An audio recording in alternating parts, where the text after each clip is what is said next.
All right, all right, all right, all right. Hello, everyone. Thank you so much for tuning in. I really, really appreciate it. Hold on a second.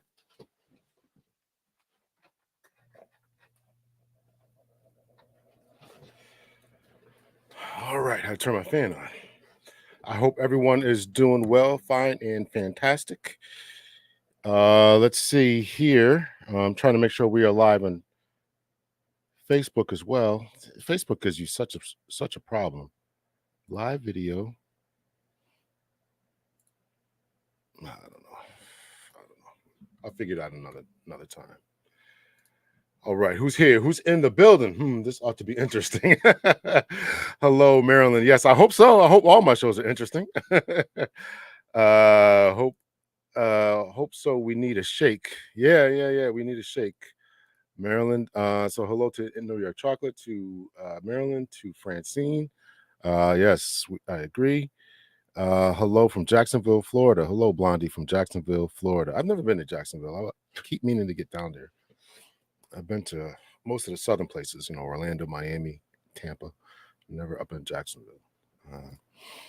I made bad choices from the start. I wouldn't know what to do with the good one if I got one. That is an interesting point. I don't know if I'll touch on that today. I got like 14 videos that are already set to be released. I don't know if I addressed that point particularly, but somebody did ask me to do that. And if we don't get into it tonight, I will definitely put that on the list to do concerning what to do when you actually get one, because a lot of ladies, I want to say somebody asked me about that about men. I can't remember, something about femininity, but I did that one. Good evening, Dr. Big L. Hello, everyone. Hello to you again, New York Chocolate. Happy Sunday, everyone from Houston. I've never been to Houston either. Tamika Perry, hello, thank you so much. I've only been to San Antonio. I think that's the only place in Texas I've ever been. So, good evening, everyone. Glorious Love, hello. Let's see. Hi, good, Glorious. Hello from another one from Houston. Houston's in the building. Miss RN Diva. Houston is in the building. Y'all represent. First time from Cincinnati. Good evening. Thank you so much. I've been to. Have you been to Ohio? I don't think I've ever been to Ohio. No, I don't think I've ever been to Ohio. Hello, Big L. Hello, Deborah. South Carolina. I've been to South Carolina. Hello, Michelle Kenjoy. I hope I'm saying your name correctly. DMV in the house. Everybody's been to the DMV. I've been there numerous times. Hello, everyone. Sassy Red Cutie. Okay. We would love to have you visit. Yeah. I definitely like to go. Yeah. A-Town. I've never been to A-Town, so you gotta be you gotta be careful when you're a man. You tell people you've been in Atlanta. Okay. But I've never been, but I would like to go. I'd like to check it out. So so we got a few videos. None of the videos that I have today are very, very long. They're all like 1-minute clips or only like that. Yeah, man. I'm trying to get more brothers in here, man. So you got to spread the word, man. Trying to get more brothers in here, man. I started this channel out trying to talk to the brothers. And currently it's like 79% ladies who are my subs on my subs list. So listen, I want to talk to the brothers. I want to get them in here. So spread the word. I appreciate that. Let's see. Too many transplant traffic is horrible. Yeah, that's these big cities, Miami, some places people want me to go. I've had some people I know want me to go to Dallas and visit them. And let's see. Where else did people want me to go? Chicago. I mean, I've been to Chicago, but just like the traffic in these places, I just can't do it. I just can't do it. Yeah, and the transplants and all that. So I went to see my friend not too long ago in Charlotte, and we only went out at night. I'm like, listen, I can't do this. I can't do this traffic. I'm only an hour and a half from NYC, and I'm like, listen, I just don't go to the city. People ask all the time, you go to the city? No, no, I don't. All right, so a few videos today. One picture to put up. A few videos today. So some of them I think are going to be funny. But I want to, as usual, I want to get your thoughts and opinions, and at the end, I'll open it up, and we can all have a conversation and all that. So open up the panel there, so we can all discuss what's going on here. So first is thing as you're going to put up on is a screenshot here that I took, and we'll analyze the screenshot and tell me if you all agree with this. This is for the ladies who are selecting men. Okay, so the ladies strike back. A new list of men. Let me take this banner off here. Hold on. Take this banner off here. Let's see. The ladies strike back. A new list of men that have no business dating. Period. They had to emphasize that period. First is men with toddlers or younger. Toddlers or younger. Men that live with their mama. Men that live with their baby mama. DL men. Men that don't have a valid driver's license. Men that bank in quotation marks with Cash App. Men that sag their pants. Men that don't take care of their kids. They went from there to they to there, so their English is improving. Whoever wrote this. Men that disrespect women. Men that don't own a suit. Men that live in motels. Men that want to hold a couple dollars till they get paid. Men with clothes. Men with clothes are in tubs. Men who clothes are in tubs. Men that can't log on to anything without help. Oh man. Men that got to tell their mama everything. Men that work in FedEx Hub. Come on now. Come on. You can't be clowning people who work in FedEx Hub. Isn't that down in Atlanta? Come on, man. These people have jobs. Men that work for a temporary service. Truck drivers. Come on. What's wrong with truck drivers? They make good money. Them grand rising men. Then what you doing, men? Men with multiple kids and multiple baby mamas. Men that bash women on social media. Men that have to load their car to add money to it. Men that don't keep their locks up. Men that hairline gone, but they keep holding on. Men that always talk about what they used to have. Married men. Well, I definitely agree with that one. Men without transportation. Men that are Cowboys fans. Well, I definitely agree with the Cowboys fans. So, so that's that. Let's see. Can I put this up here? Can I put your stuff up here? Let's see. Yeah. Men who are men probably on that list. Listen, man, I gotta agree, man, because it seems to me, this is why I wanted to put this up there, is because it seems to me that this is the very type of lady of men that keep getting these men with toddlers and young kids and baby mamas. That's what it seems to me. Obviously, it's not all men, obviously, and it's not all women who are selecting these type of men, but I mean, if it's always my assumption that you run into the people make these lists because he is the type of men that they've run into, got burned, and decided, hey, these type of people aren't worth it anymore. But this should have been known since you were 12. I mean, I don't know. Oh yeah, Grand Rising gets on my last nerve. I'm gonna start right now every morning to you guys. I put it in the community tab. Grand Rising Queens. Make sure your day is full of sunshine and rays and all this. I agree on all of them except the FedEx. I agree. They're working, right? It's crazy. I agree with the majority of those. Yeah. So I don't know about the Grand. I don't know. Grand Rising. I don't know. It's trying to be different. Grand Rising. I want to hold a couple of dollars.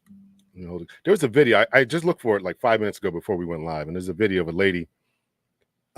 She did a. I should have saved it. Usually when stuff is funny, I send it to people, but I couldn't find it. I must not have sent it to anyone. So it was about it was a black lady who was trying to see how much people knew about black culture. And she was asking a bunch of white people how much they knew about black culture. And let me take this off here. And as she was asking people, one of the questions was, if I loaned you, you guys put in the comments, I'm not going to tell you, if I ask you to loan you to a couple of dollars till tomorrow, when should you expect it? When should you expect it? Most of y'all are of the African American descent. So tell me when When, if I ask you to borrow a couple of dollars, let me hold a couple of dollars. When should I ask that? How much y'all know about black culture? Them green rising so extra. Truck drivers make a lot of money, especially when they own their own 18-wheeler. Yeah, they make good money. I don't understand that. And they're right there on the road for 2-3 weeks out of the week, so they're not getting on your nerves. So I don't even understand that. I think that would be, I think that would be obvious, right? We got one vote for never. Come on, let me hold a couple dollars. I'm gonna start putting that in there. I'm gonna put that on the banner. Hold on, let me type this banner out here. Create a banner.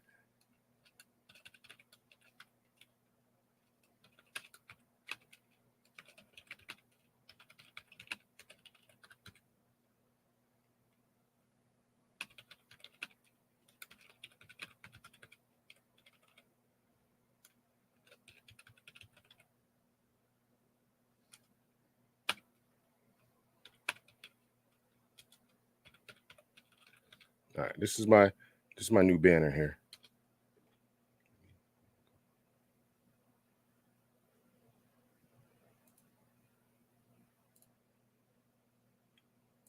All right, here we go.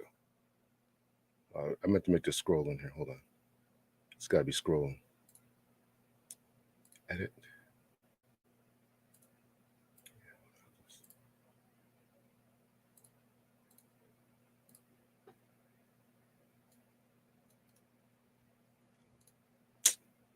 Oh my God.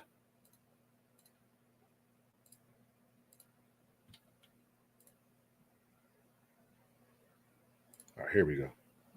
All right, here we go. Let Big L hold a couple of dollars. This is my cash app. Y'all let Big L hold a couple of dollars. Let's see. Truck drivers, most people say, are cheaters. I've heard that. I don't know. I've only known a couple of truck drivers in my life, and never had that conversation. So I don't know. They may not be getting on your nerves, but they're probably getting on other ladies' nerves. Truck drivers are known to have multiple situations. Okay. I've never had a conversation. I've never ever talked about it, so I don't know. That's interesting. That's interesting. Everybody like they live. Yes, like the live, please. Yes, as soon as possible. Okay, Jay. Okay. Ahoy, Captain. What's up, Chris? Exactly, Ms. Larry. Okay. Next video here for you. Well, actually, the first video, I assume, right? So let's see. I downloaded these, so we shouldn't have an issue with the sound. Let me take this off the stage here. Remove some studio. The question of the day is: when Francine says tomorrow. Okay, y'all let me hold a couple dollars to see how y'all get that money back. All right, let's see. All right, what's up first? I did the picture already for a podcast. Let's see. Okay, so we're gonna, as we talked about, the main session of this is going to be about mate selection. And this brother, Michael Collier, is a comedian, and he's been married for quite some time. I don't know the length of time that he's been married, but we will see. But he's going to give his announcement. None of these videos are very, very long. So here's something we should be looking for, or a type of goal, as we do our mate selection talk. So. She loves me. Oh my God. So the fact that you count the days that you've been married. I count the minutes. The minutes. I count the minutes. I can't talk to her without my voice getting softer. I don't care who I'm talking to. My voice, and I don't do that on purpose. I have such a reverence for her. She loves me so good that it humbles me, brother. I don't need an alarm clock to get up in the morning. I'm so fucking excited. I pop up in the morning ready to go. I walk 35% faster because of her. She's giving my heart something extra to thrive about. She a bad motherfucker. If I wasn't me, I would have been her. Ooh. Now, I say that everywhere I go because she insists on it, but that's not what's important. What's important is she is to me what I believe a wife is supposed to be first and foremost to their man, and any woman to their man. She's my friend. She's my friend. You know, and when you're in a relationship, you either got a teammate or a motherfucking opponent. You better figure out which one it is so you know which direction to go. She loves me. Oh, my God. What are your guys' thoughts about that? You know, I like what he said at the end there. I personally like what he said at the end, talking about you either got a teammate. What do you say? You got a teammate, or you got not a roommate, a teammate or an opponent.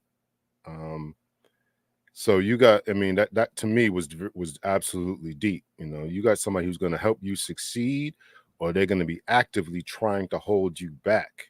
So, you know, this is a mate selection thing, and this is obviously the end goal that we got going on right here, is how do we get somebody who's going to be on your side, in your corner, fighting for you, holding you down, and all that, you know? So, yeah, Miss Chocolate says, that's how it's supposed to be. These are the types of men I used to see, not date. They didn't have jobs or cars. I was trying to be that nice one, giving them a chance. Okay, okay. That list I assume you're talking about. Yeah, yeah, yeah. They must be a friend. Yeah, yeah. You gotta have that. They gotta be on your side. You know, been going back and forth about this idea of safety. Really, somebody was in the comment section of the video that we talked about emotional safety. The video I did about that was really put off by it, I would say. But we had a good banter back and forth. Nothing hostile or anything. And you know, you gotta be a safe place for men and women. I mean, this goes both ways. And if you're gonna hold things and not be a friend, and you're gonna hold things against people, and remember what they said, you know, 5 years ago, or 5 months ago, or 5 weeks ago, um, you know, you're not going to get anywhere, and that's going to drive them to quiethood. That's going to drive them to solitary, drive them into the arms of their friends or another woman. And when I say in the arms of their friends, I'm saying that they're going to talk to other people. They're going to confide in other people. So yes, this is absolutely this should be the goal. Uh, as Miss Chocolate is saying, this has got to be the goal. This has got to be it. So, you know, and he says his voice, every time he thinks about it, his voice gets soft, man, because he knows that she has his back. You know, he's been on the assume he's been on the road, doing what he's got to do to try to make things work. You know, he's a funny dude. I've seen some of him stand up. Um, and if you don't have that, man, it can be problematic. Even if you're a truck driver, even if you're a truck driver and you are out there and you need somebody who's going to hold you down. So I got myself all of that, and she's an angel. I am blessed. Yeah, man, that's important, man. That's really, really important. It's really important. All right, I told you none of these videos are going to be super long, so we'll go on to the next video. And let's remove this. Chris, I want you to answer that question. Chris, I want you to answer that question. Big L is asking you to let me hold a couple of dollars. See how much Chris knows about Black culture. When should you expect that money back? All right, let's see. Let's see. Here's another one, short video for us. This one's only like 10 seconds or so.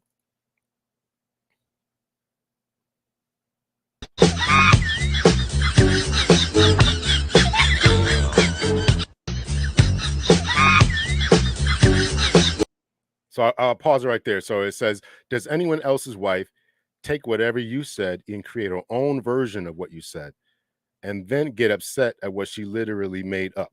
So here's a couple that is struggling, apparently, as you can see the look on her face. You can see the look on her face, right?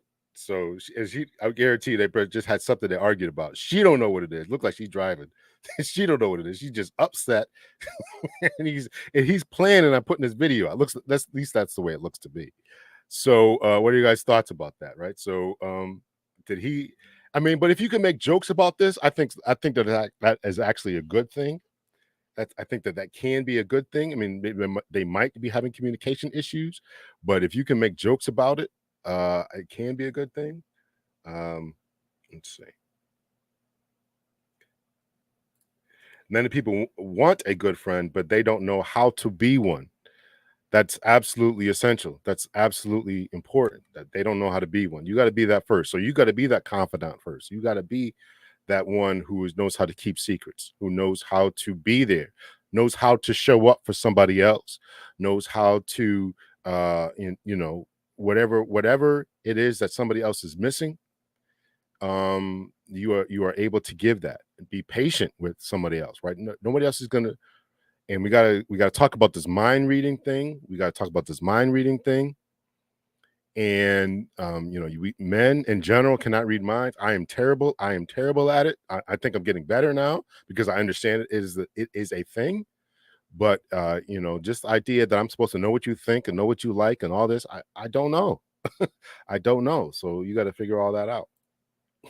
Actually, I let a few folks hold my money and got it back as negotiated. Okay. All right. Okay. Okay, Chris. I never asked a woman for money, but I consider it if assistance is offered. I never asked them money. Yeah. I mean, I think it's kind of bad, quite honestly, quite frankly, to ask a woman for money. But if you go through hard times, you go through hard times. So, all right. So we're going to make sure that we do this, right? We're not going to make things up in our own head or make versions up of what we said. We actually try to listen to the conversation, analyze the conversation. Active listening means that you have actually taken some time and said, hey, listen, okay, do I understand this correctly? Here's what you said, right? And then you repeat back to them what you understood and give them a chance to correct you. That's active listening. Active listening is doing that and then repeating what they said. Am I understanding you right? And not in a sarcastic tone. I really want to get understanding. I really want to hear what you're saying. I really want to connect. I really want to do the right thing. That's the way that we need to actually approach that.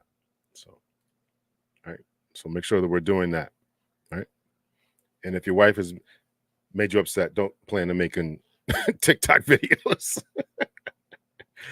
Yeah, it's about communication. Absolutely. It's definitely about communication. So you got to be able to talk to people. You got to be able to figure out, each other's body language and what they like and don't like and how they think about things. I remember one time I was at this place and something was going on. And my ex, like, she just grabbed her pocketbook because she knew I was because she knew I was just gonna want to leave. Right. That you gotta develop that type of connection. So all right. Next video here. Remove this. I think this is another one about communication. Another one about communication.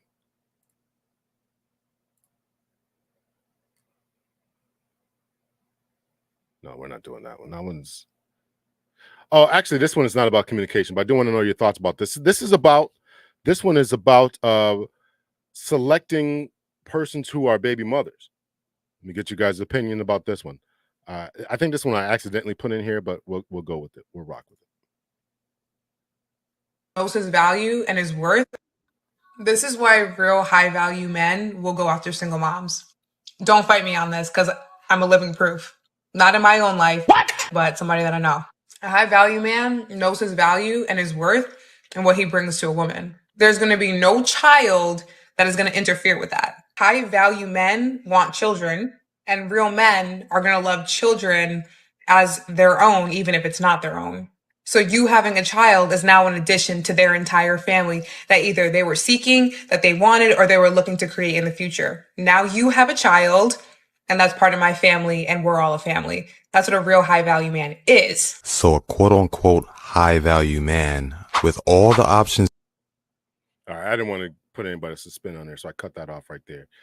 So this young lady is trying to tell men who are high value, whatever that would mean to her, whatever that means to you all out there. I'm not going to go. Let me take this thing off the screen. Whatever that means to you all, whatever that means, that she's advocating and using shaming language, in my estimation, using shaming language to get people who are above board, high value, to take on persons with children. Now, I've gone back and forth about this. I don't want to litigate the whole marriage with babies and all high value and all that, but I just want to know your opinions. Is she right? Is she wrong? Do you think that? And here's what my opinion would be. I'll tell you this up front. I think that if the woman is worth it and the situation is worth it, and everything is going along the lines, then I don't see any problem with it. I know that this is a red pill non-starter. I don't happen to agree with that. I still have a very, very good friendship with my stepson, and my kids still call him. We all kind of hang out and all that kind of stuff. So You know, this whole don't ever, ever, ever under any circumstance date a woman with kids, I think is ridiculous. But I'd like to get your guys' opinions about that. I don't appreciate the same shaming language, because if you're a real man and real this, real that, well, real men may not want the opposite as well. They might want to start their own families as well. So let's knock off that kind of stuff. Right, her definition. No, I don't believe it or see the. I don't believe it or see it quite the opposite. Yeah, some people might want something completely different. I ruminate a lot. I guess you're talking about the communication thing. She is so wrong. A high value man wants no part in raising another man's seed. There is no benefit in doing that.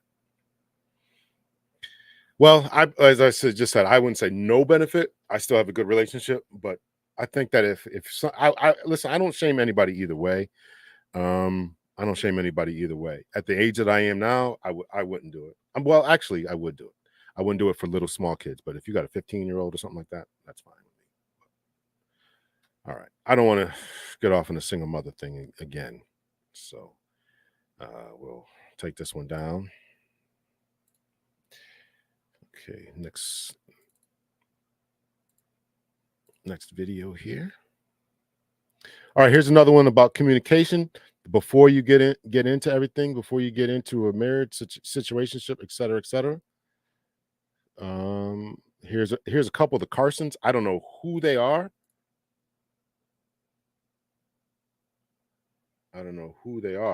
But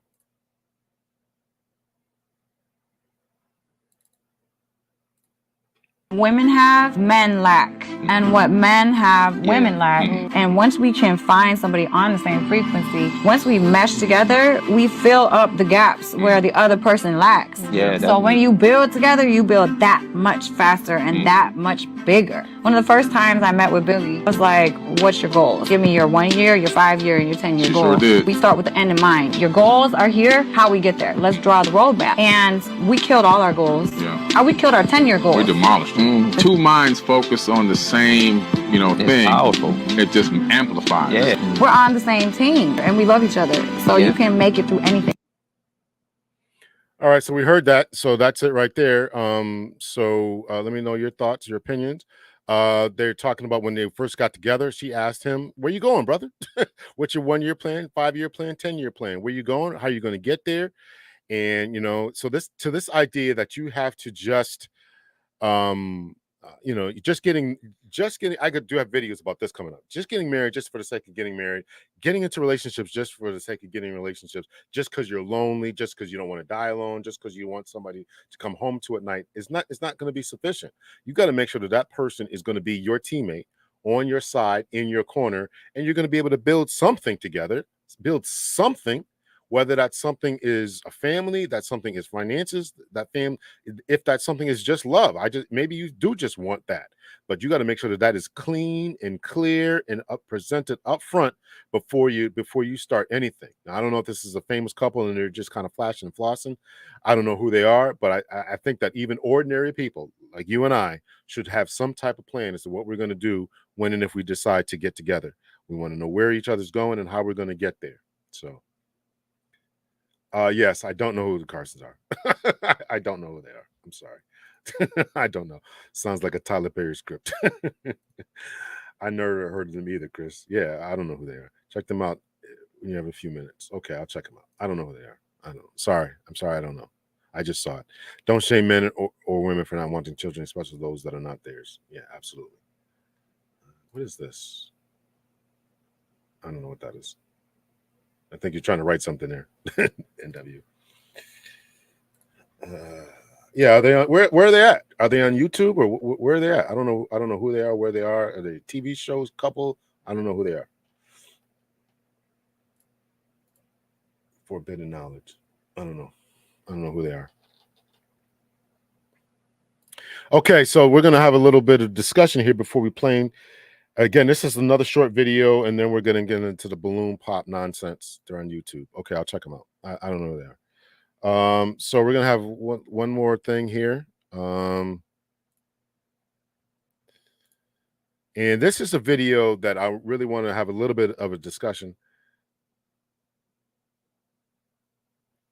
Let's see. There's a good question here. Marilyn says, how much power are you willing to give that man over your child? That's why I talked about the situation being right. The situation has to be correct. The situation has to be correct. You've had conversations with the other parent, the other parents, other parents' family. What whether aunts and uncles on that side think. It's got to be the right dynamic in order for people to get into that type of situation. And I don't advocate for that kind of stuff. I mean, unless the situation is correct. Y'all make sure you put some respect on my like button. Hit that like button. Yeah, the balloon pop. That one's coming up. But before that, I want to give some attention to an attorney, because I still get pushback about one of the biggest videos that I did as far as views and stuff was about should an older man get married, and people still commenting about that. I guess it's coming across their timelines or whatever. And they don't understand that, like, why don't you just get a prenup? Why don't you just do this? Why don't you just do something differently? So I want to have that discussion, but I want to have the discussion about the financial implications that it means in particular for the breadwinner, aka the man. And I have an attorney here who's going to try to elaborate on that. So, but yeah. So, how much power are you willing to give to that man over your child? Can that man discipline your child? Can that man, go to school, pick him up, do hospital stuff, emergency type of stuff? What happens if the kid talks back? These are all lengthy discussions that you got to have. And I played the video before. If I need to play it again, I will. I think I still have it. We'll play that one here. I think if I still have it, let me see if it still saves my videos here.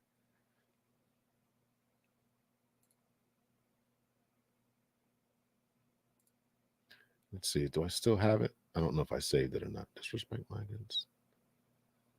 I don't think I saved it. I didn't download it, so I can't play it. So sorry. Anyway, so you got to have all that type of stuff, right? So here we get into the lawyer right here.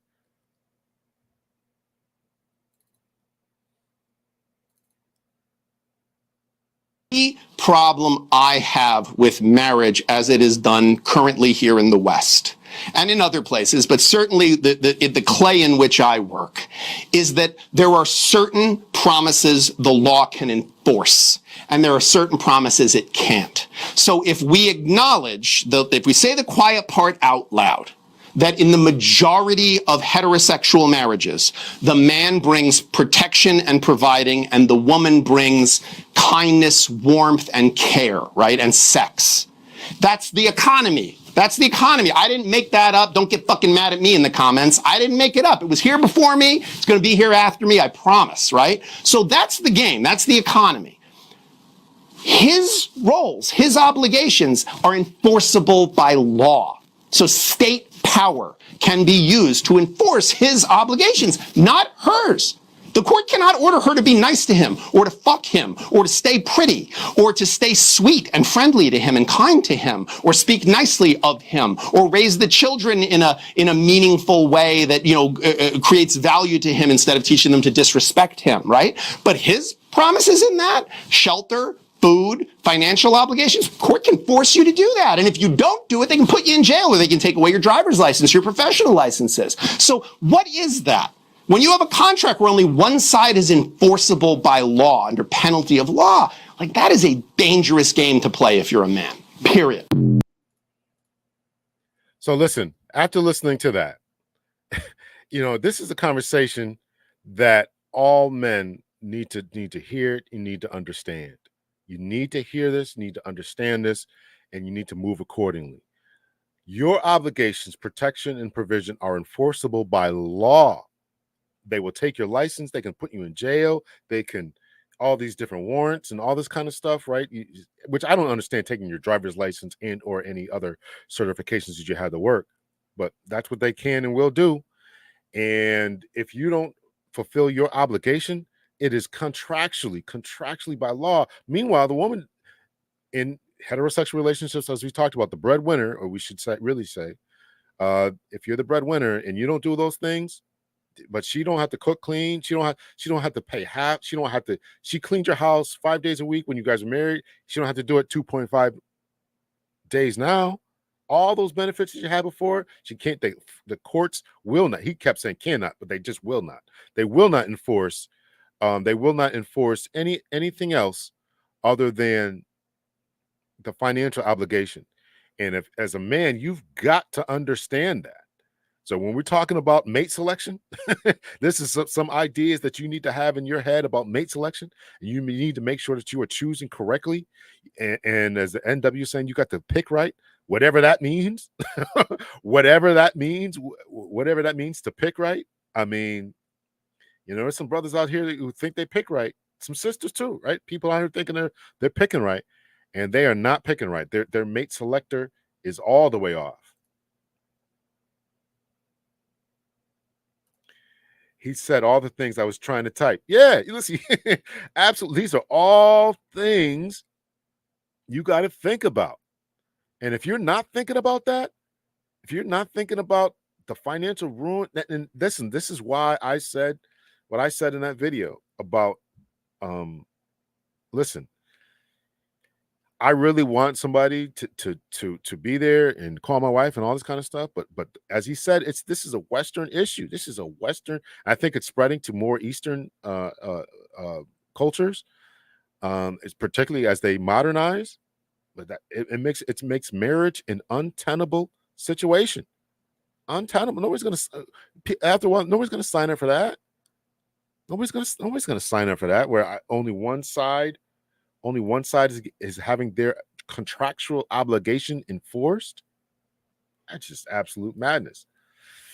When it gets stated and broken down like that, I get it. Yeah, absolutely. Absolutely. Absolutely. It's crazy. And listen, people want to be married. People want to be together. But the risk involved. And here's a lawyer talking about it, right? He gets paid when your marriage breaks down.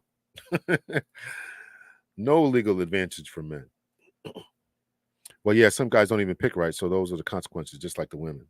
I don't know about that. Even if you pick, listen, even if you really think you pick right and whatever, what are the consequences for women? Oh man, I didn't have to work, but now I gotta I gotta split this house. And this is why there's a guy whose name is his channel's called Better Bachelor. His name is Joker. He did a video. I haven't watched it. I'm just going off the thumbnail. But he said in the video thumbnail, he said that more men are now advocating for the end of no fault divorce. And so it's not that you can't get divorced from someone because the marriage breaks down or whatever. But your unhappiness should not mean that I don't have access to my children. Your unhappiness doesn't mean that I should now have to move out of my house or lose half of my stuff. That's what the argument is. You can leave if you want, but you don't get anything.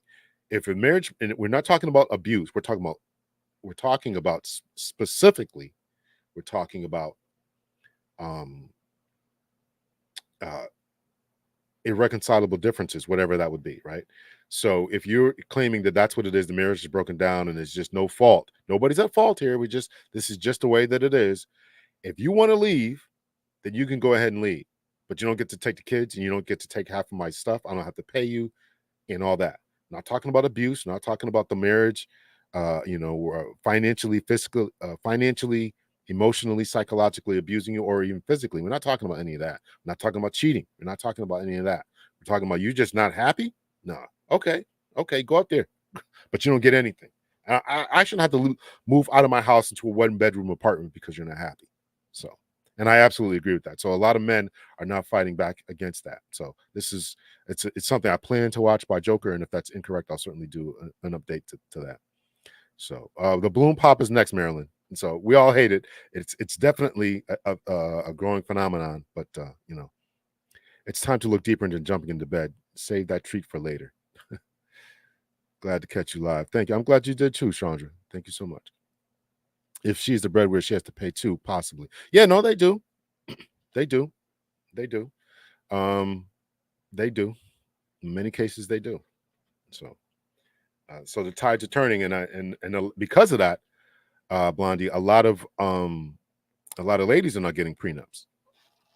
So they're trying to get prenups too because they realize it's not fair, right? You out there working, you went out to school, got your MBA or got whatever you got, you're making good money, and this brother was a stay-at-home husband. And now you got to give him, $50,000 a year. You don't want to do that. It sounds crazy. Sounds crazy. I guess it's like that because men's supposed to be considered stronger than women. So, yeah. Well, that's not gonna fly. That's not gonna fly. That's just not gonna fly. Well, that's just being bitter, vengeful, and only hurting your children. I agree.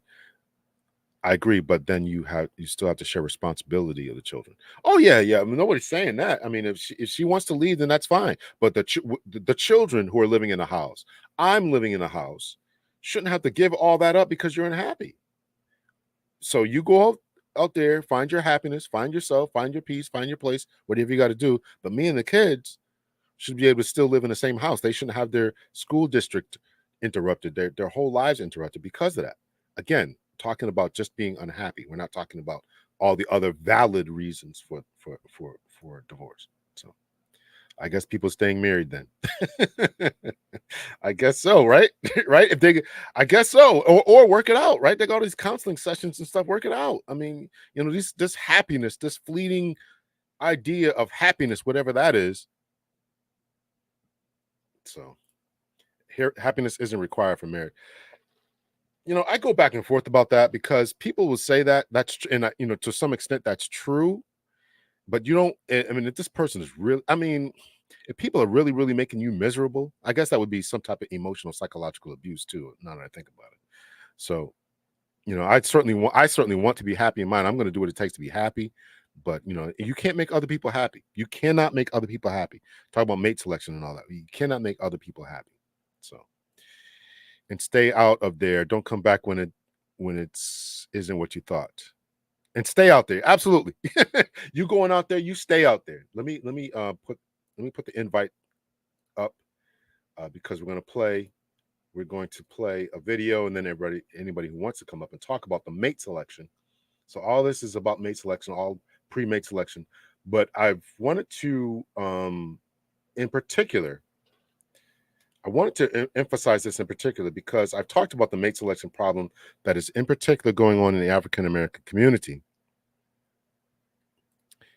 And I think that it's an absolute shame that this is still an issue. So I pinned it at the top here so you guys can jump up after this next video. So anybody who wants to come up here and we can have a discussion. There's a there's a difference between happiness and joy. I would say contentment, right? Just because you're gonna be unhappy sometimes. You're gonna be that way. But are you content? Is this situation manageable, right?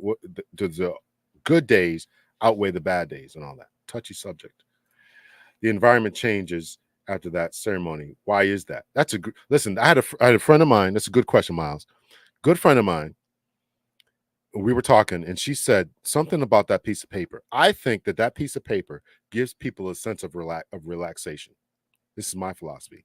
I think that gives people a sense that they do not have to put in as much effort as they once did.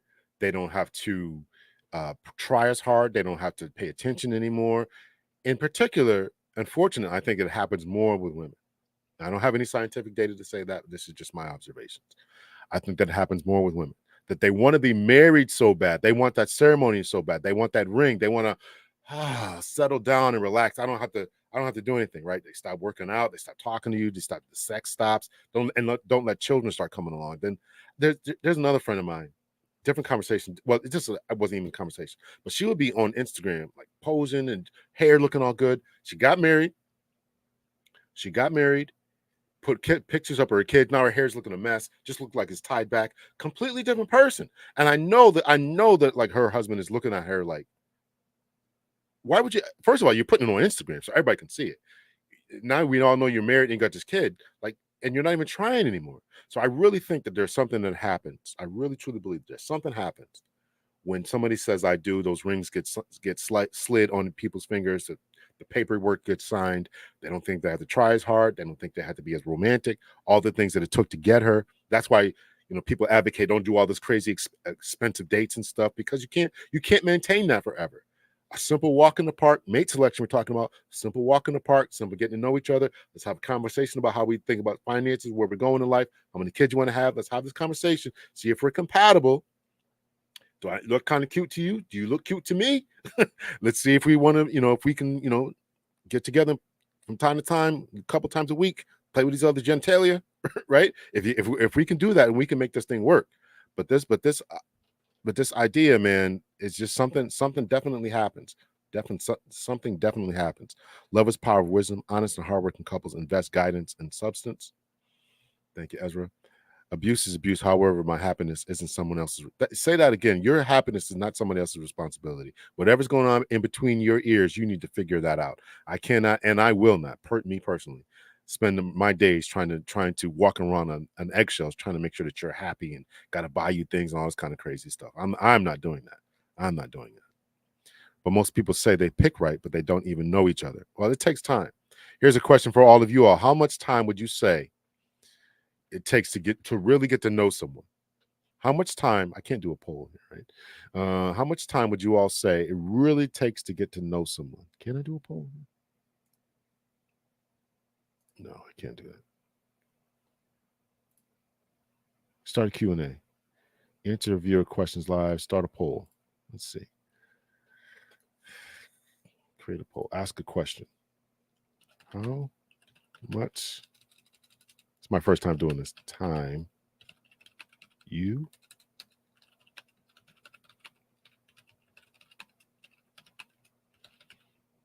and you are watching in the future, make sure that you answer this question.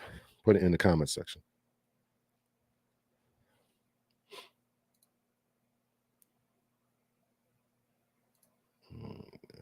Let's see, we'll do 6 months.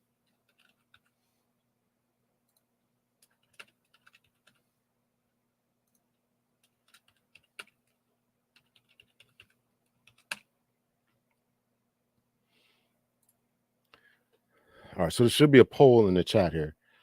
How much time would you say it takes to get to England? Okay. All right, so there's a poll up there. Just pretend like I typed it right. So how 2 years, 50%? 2 years, 67. 2 years is winning right now. Let's see. A year, 50%, 50%, a year. Nobody's saying 6 months. Y'all make sure you hit the like button too. Agendas, I totally agree.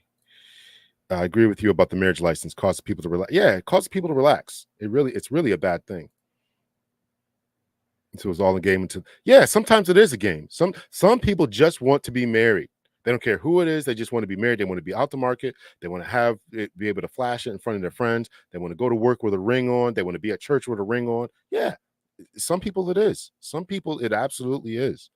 I think a lot of problems and unhappiness in marriage could be addressed prior to the union if the couple did 6 months of premarital counseling with a licensed therapist. I definitely agree with that. Oh, I still have Run a Brother University, Run a Brother by Me University. So you all can run it by me too, as well as your licensed marriage therapist. A lot of people, men and women, but mostly women, let themselves go after marriage. Yeah. Then they wonder why they're not happy. Absolutely. 1 year minimum. I agree. The world may never know. 1 year minimum. I agree. I have a good friend of mine who is actually a therapist or a counselor, says that you got to make your girl happy one time. I don't know if I agree with his philosophy about that. I think you should see her happy, but he's like, you got to make her unhappy, make her mad. So, but you got to see them in that state. What are they vindictive? Are they out to get you? Will they bust the windows on your car? Will they, try to get you fired from your job? Will they break your PS5? For me, it's over. You break my PS5, it's over. 2 years, but for pros, I think within months. I believe you should put forth a stronger effort after getting married because the enemy will definitely be working harder to break up the marriage. Yeah, that's true. I think you got to put more effort in. Humans are very complicated creatures. You're right, Chris. I don't see forever. Let's see. 2 years is still winning. 56%. 2 years is still winning. Anybody else comes in, right? There's a poll up there. Fill it out. People change over time. Yeah, man, but that's a difficult question, man, because sometimes your philosophies change, your political affiliations may change, you become more conservative, more liberal. So yeah, people change, man. People change. Can you work it out? Adults are required to be held accountable for their own personal actions. It doesn't matter if couples are millionaires. Speaking words is not enough to stand on principles. Yes, sassy. Some people can mask their true colors for years, so it may take longer than 2 years to really. Why would somebody want to do that, Yoli? I actually agree with you, but like, why am I pretending for 2 years? Why am particularly as you get older, right? I mean, once you're over 30, like, just be yourself, man. I mean, I don't know, man. Yeah, Chris is right. We're all complicated. And we change over time. 1 year, you should at least know if they're the one you want to be with. But that one you want to be with is predicated upon your life's philosophies. If I have a very, very traditional, I come from a very, very traditional background, so it'll be difficult for me to be with someone who doesn't come from that. And I couldn't make it work. And if she said, I'm going to do this, that, and the other, I'm going to try to be a stay-at-home wife and be a cooker, a cleaner, and more nurturing. But you really want to be out there in the workforce, you really want to be a boss chick, but you're going to pretend for a year to get me to sign up. This is where the lawyer comes in at his advice. You're not incentivized to do anything, but I still got to keep up my end of the bargain. 2 years is winning by default. Longer couples are together, the more we learn about each other. That's true.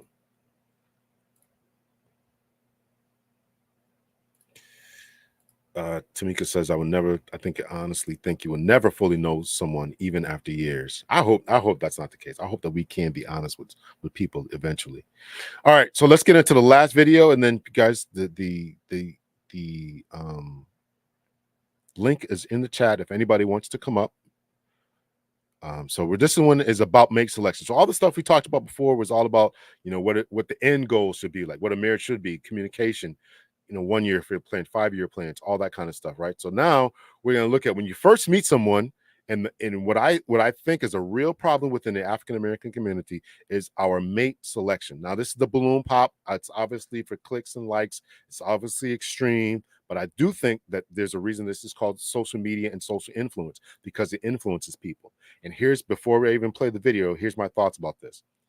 I think that the women on the show know, I think that they are involved in groupthink. I think that they're involved in groupthink. One person pops a balloon, I think they all want to pop it because they don't want to be seen as the person. Well, he's disqualified from this type of girl. She's pretty, so she's automatically, I got to disqualify this guy too. I think there's a lot of groupthink going along with this, but let me know your thoughts, your opinions, and as we present this last video for tonight.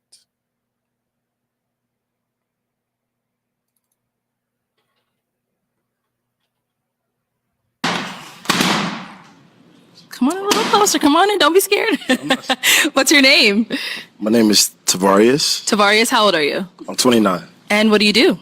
I'm on tour for PBS Children's Story. Oh, yeah. Like you write children's books, or? I have an animation company that I started when I was 21 years old. Nice. And then it's basically about my childhood and teaching young black boys that black dads do care. Wow, I love that. Right, if we can start with your name and age and why you ended up popping your balloon. Yes. Hi, I'm Ishi. I'm 28. Nice to meet you. Firstly, I want to say that you're a very well-rounded young man. Like, everything that you have going on, A1. It was the attraction for me, and then also the height. I'm pretty tall, so I want somebody that I can look up to. Cool. Okay. Now, is she someone that's your type? I think she's very gorgeous. Thank you. I am 6'2", so I don't know how tall you are. But, okay. Yeah. Okay. All right, thank you. I'm 5'6.5". Yeah. Yeah. Oh, well. Okay. So, as you can see here, this is a brother. Let me see if I can find the actual, we won't have to play it. But I want to see if I can actually find the actual video here, because I want to read through the comment section.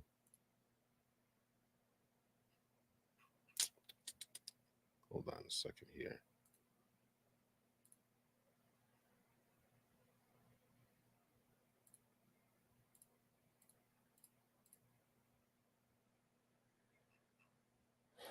I want to see if I can find, because I think the comment section is going to be very revealing as to what the issue is. And as you can see, that's why I made it a little bit bigger. Now, Killer Mike, anybody who does not know who Killer Mike is a rapper.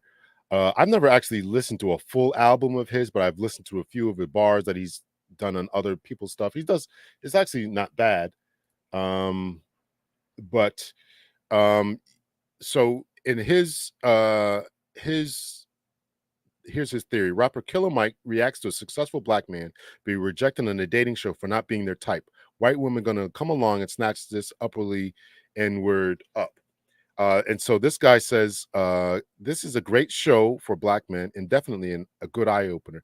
It shows that generally speaking, black women do not desire or respect to pursue black men that they do not deem exciting, athletes, entertainers, etc. Most black women want a man, and I want to find the rest of this so I can read, so we can read through this. And forgive me for not, I thought I had it up here, but I don't apparently. Let me see here. Where is this one at? What is this one? All right, I got it up here. So I will take this down, and I want to read through the comment section. So we watched the video. So let me add this here. Present, share screen. Okay. I can't make this. Can I make this any bigger? Okay, I want to read through the comment section, right? All right. So Black Millionaires, Killer Mike reacts to women on a dating show passing up a successful black man because of his height, which is 6'2". Apparently that's not good enough. His outfit and other women just not attracted to him. What are your thoughts? Due to 6'2", going places in life, well-spoken, intelligent, and it's still not enough. Brothers, we are cooked unless you're a trap lord Pookie. Listen, here's a woman saying this. They think he's corny, but this is the man who will be a good husband, good father, a great partner. I can feel his spirit, so I can say he's totally emotionally intelligent. They are for sure missing out. I want to check out his animated stories. 6'2" is not good enough in 2024. Girl, take them heels off. You're talking about you need someone to look up to you at 5'6". I can't even watch this. This generation is ridiculous. Hey, my boy dodged 10 bullets. He shouldn't even be on the show. Too good for that. He didn't dodge a bullet. He skipped a whole clip. Where are all the good men at? Where are all the good men at? I can't find a good man. Oh my God. These are the type of young men advocate for. These are the type of young men I advocate for with my daughter. They find the craziest reasons to curve men. Full head of hair, in shape, 6'2", and that's not good enough. He's handsome, very well put together. They deserve to be single because goodness, sir is never going to be on the masculine shows. Women looking to be good wives, but are not on a TV show telling a man, well, we know that. A good woman doesn't like tearing down a man, period. This ain't it. Popping the balloons off appearance alone is wild to me. That man is well-spoken, has purpose, and seems to be promising. Right? They're just popping the balloon as soon as the man walks out there laughing and stuff. And, there was a time, and I talked about this before. There was a time when, when I was growing up, that women would say, listen, I can put this guy together. I can work with this guy. That philosophy is gone. You got to show up head to toe. I hate that this is even a trend. I'm so tired of this pop balloon trend. So tired of it. Let's see. Here's the one we were reading before. Athletes. Most black women, I don't know about most. I have a problem. People say most. Want a man that's making 150K or above, not realizing most of these men are sometimes boring. Like Killer Mike said, these black men end up with white women because generally speaking, white women have grown up in a family structure and they understand their role and duty. This is not a knock on black women. This is a knock on Americanized black women. So Ethiopian, Jamaican, African, you guys are accepting this. And we have to deal with this in America. They all end up being single moms with kids in trouble with law enforcement. They want a man who pants sag off their butt and run scams. Mike is right. A Latin or a white woman going to snatch him up. My guy made a mistake by going on this balloon pop show. These are Instagram women looking for clout. These are not the successful, career-driven, and educated women that can recognize a black man if he sneezed on them. Well, agree with that too, right? These are certain ladies of a certain type, and they all popped their balloon because of this dude, and it's just absolutely wild. All right, so that's that. So you guys can go over that. It's on Instagram and read that over if you like. Let's get back to you guys' comments here. Let's see. All right, so the link is up. So the link is in the chat. If anybody wants to come up, you can talk about this. But I do think that that our mating strategies, and I wanted to show this to talk about the mating strategies that we are employing. These are young girls, and whether they're Instagram girls who are looking for clout, other people are going to look at this 13, 14, 15-year-old girls, 18-year-old girls and say, if they're curbing this type of dude, then I need to be of the same mind. Then I need to go after a different type of guy. That's the mating strategies that I'm trying to emphasize, and this is problematic. Let's see. Rhonda says, "Oh, this says it all. This is all from 20-something generation. They so quick. Watch this. Gonna regret that pop." And I've heard on these boom pop shows. I'm not sure how true it is, but I've heard that after when they go backstage that they really try to get the guy's number and stuff after they've clowned him in front of everyone. That's what I've heard. So I don't know, how true that is. So play the one where the dude popped his balloon because the young lady had on a wig. Oh, I didn't see that one. I didn't see that one. He got a big surprise after he rejected her. Okay. He got a big surprise after he rejected. Oh, she had a full head of hair? I don't know. I didn't see that one. So balloon pop doesn't include a mature demographic, people who have realistic preferences. True. But my point is that again, it's influencing, or it has the ability to influence younger girls and say, this is how we ought to react. When you see a guy who's got it, let's just say that this balloon pop phenomenon mindset is occurring when you're at a mall, at a theater, at a cookout, at a you name the place, it's fall time, you're at a festival or something like that, a harvest festival or something. And as you see somebody who's coming up to you, maybe his car, maybe his shoes, whatever, never ever thinking that he could be going somewhere. You don't even give him a chance. This is why I'm playing this, because it can create a mindset in ladies that says, man, they need this guy needs to come to me with pristine outfits and whatever, certain amount of swag, and his hair's got to be a certain way, and not looking at the things we talked about before, his communication styles, where he's going in life, what's his 1 year, 5 year, 10-year plans. You don't even get to know any of that because you're curbing this guy off of pure aesthetics. That's why I'm playing this. Yeah. It's the pants. Well, listen, I think he needs a belt and pull him down a little bit. I mean, I don't know why they're up by his belly button. I don't understand that. But again, I think a woman back in the days, this is why I said a woman would say, man, let me play this in the background here. I think back in the days, a woman would say, listen, I can work with this type of guy, right? I can work with this guy. And so that's the issue. And then they're just not willing to do that anymore. You gotta be T'Challa off rip. Yeah, he's a family man, right? But these young girls, and unfortunately, but why don't they know any better, right? Why don't they know any better? What's the failure within the community? What is the failure in the community? One more time for the people in the back. What is the failure in the community where this type of behavior is, number one, acceptable or being presented on the screen for the world to see? The world is seeing this and saying, man, what's wrong with these young Black women who don't know how to mate select? Is this an issue in Asian culture, in East Asian culture, with the Indians, Pakistanis? Is this an issue with in other what other issue is this an issue in? What other culture is this an issue in? And why aren't they seeing this type of thing? Why is this a thing that young girls in our community are doing? That is the question that I'm trying to ask. I get that this is a balloon pop show. I get that this is reality TV, which is not real. I get that. I'm not ignorant to that. But I am saying that this is causing an influence. And for people to go on these shows, show their behind, show their tails, and not have the presence of mind to think that this is problematic is the problem that I'm trying to address. They want the bad boys. They want that thug passion. False, unrealistic expectations are killing this generation. So true, trying to. Yeah, they do. So that's why I hope I've articulated exactly why I want to show this, because everybody's looking at this, including ourselves, and saying, this is problematic. This is an issue. How come this? How come that? We're talking about our STD rates. We're talking about our marriage rates. We're talking about our divorce rates. We're talking about our communication styles. We're talking about all this. We're talking about out of wedlock birth rates, our baby deletion rates. We're talking about all this, but this is a symptom of the problem. This is a symptom of the problem where we think that it's cool and okay to go on these types of shows and do this.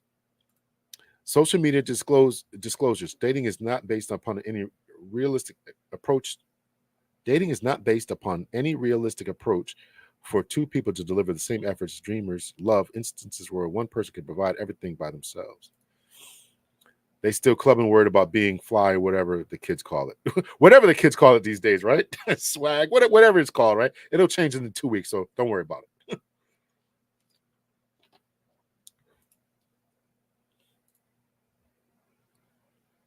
That's what he like, so unbalanced.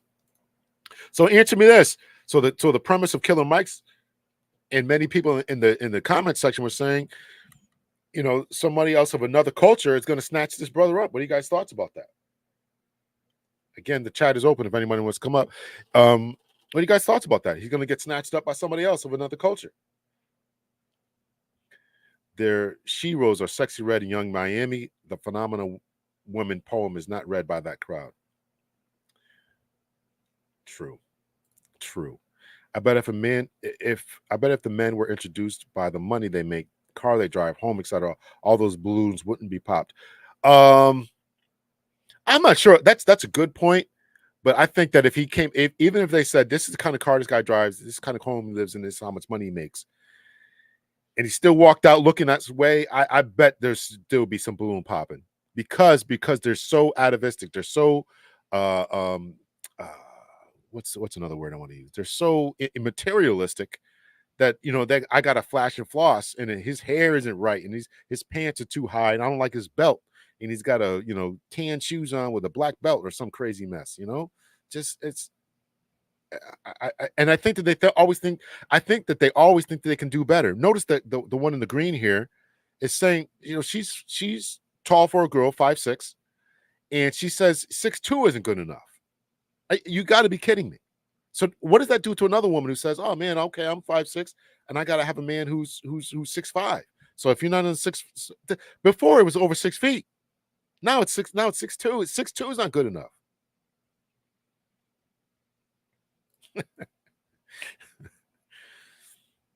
The one with the wig is something else. Okay, well, send it to me. I'll check it out. Send it to me. We'll put that on the list. She took off her wig and was sporting a sexy boy cut. Okay. All right. Well, send that. I got to see that one. So I don't sit around watching this show. So I don't know when it comes on.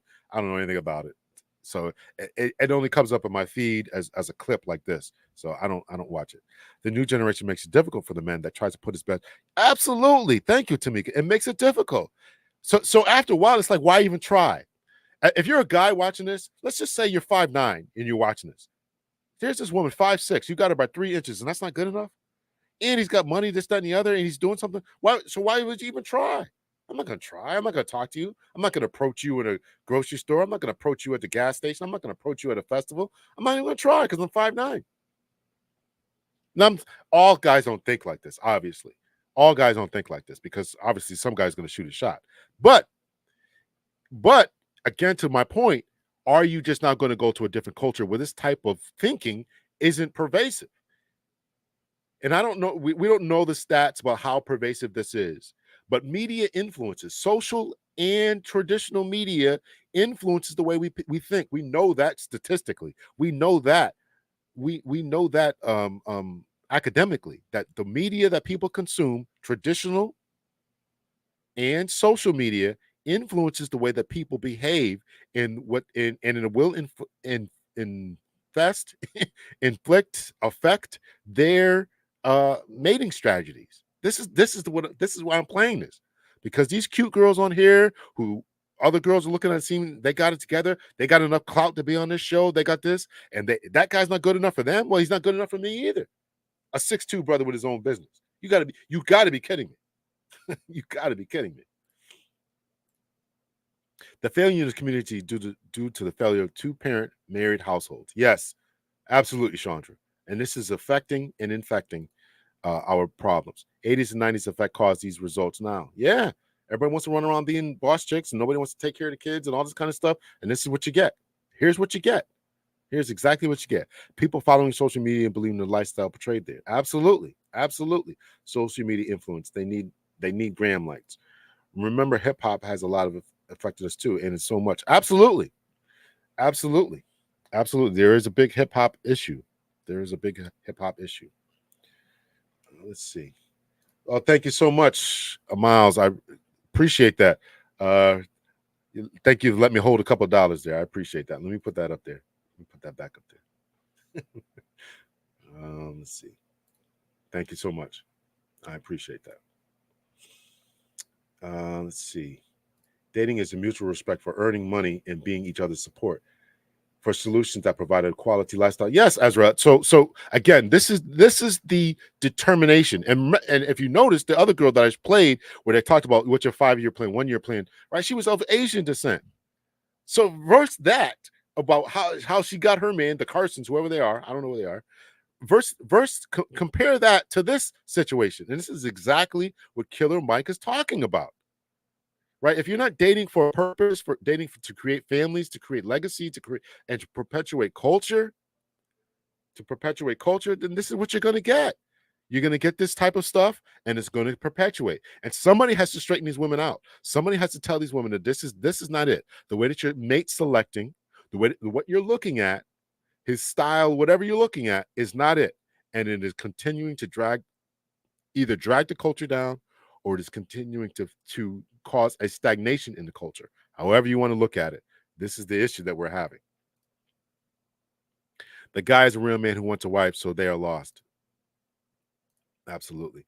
This current generation of young people measure love based on material possessions. They absolutely do. They absolutely do. How much money you got? It's not even money, how much money you have. How much money do you present that you have? You know, what kind of car do you drive? What house you live in? That's the biggest thing that is the issue, right? How many diamonds you got in your neck? My son was just telling me the other day, I guess now a lot more people are admitting that they wear fake jewelry. He said Chad Ochocinco said it. He's always wore fake jewelry because number one, he didn't want to get robbed, and number two, it was a waste of money. You know, so it's how much money you have. Flashing and flossing is ridiculous. I totally agree. Someone else will see it and gladly date him. Absolutely. Absolutely. Let's see. Let me take this down here. Music culture has influenced a lot. Absolutely. Traditional and social media has an influence. I'm 53. Dating was never this brutal. 80s, 92. Listen, brother, I'm telling you, I'm 51. I'm out here. I'm like, finally, I just stopped. It's just absolutely. And you think this is young, and some people continue to tell me that this is just young girls doing this. I'm telling you, and maybe Miles can back me up on this. It's not just young girls. I'm telling you it's not. I'm telling you it's not. I'm telling you. So here's Miles saying it. So it's not just us 50-year-old guys who are just not corny, or it's just you two or whatever. I'm telling you, or people would say it's just me, the girls you're selecting on. I'm telling you, it's bad out here. It makes it harder for mid-aged women that want stable, loyal, and disrespectful and respectful relationship with men. I believe you're right. Because it turns men off. It turns men off. So instead of all the podcasts, we need to have conferences and training to learn to vet and date properly. I agree with that. I think that is absolutely essential. But not only conferences and all this, but I think there's got to be a reward system. And the problem is that these women are being rewarded for their behavior. Here's what I mean by rewarded. They're asked to come on these shows, number one. Number two, right? There's a girl code that is reinforced. Yeah, girl, he's corny, this, that, and the other, right? To me, the only way to enforce this, I know this is extreme, but I keep saying it, is you gotta be able to exclude these to exclude these ladies. You can't join the AKAs if you're going to do this kind of stuff. You can't join the whatever sorority. You can't join you can't join certain, you can't shop here, you can't get your hair done here, right? That's the only way that's going to stop this. We can have conferences to train, but unless there is a problem, and this is what is done in other cultures. If you get married or if you have babies out of wedlock, or you do something, that you are shunned by the community, and community shunning, community shaming is what is necessary in order to bring these ladies back from this abyss that they're on. And that's the only way to do it. It's the only way to do it. Nope, I'm 48. It's crazy out here. Absolutely. It's nuts. It's nuts. Good evening, everyone. Sorry it's so late. That's 25 push-ups there, Miss Y Square. Thank you for joining. Everything is fake and flossing, robbery, robbing Peter to pay Paul. It's a mess. I hate dating as a 50-year-old woman. I do not blame you. I just kind of gave up. I'm gonna be honest with you. I just kind of gave up. I can't. Because it starts to affect your self-esteem. You're like, man, is it me? Am I corny?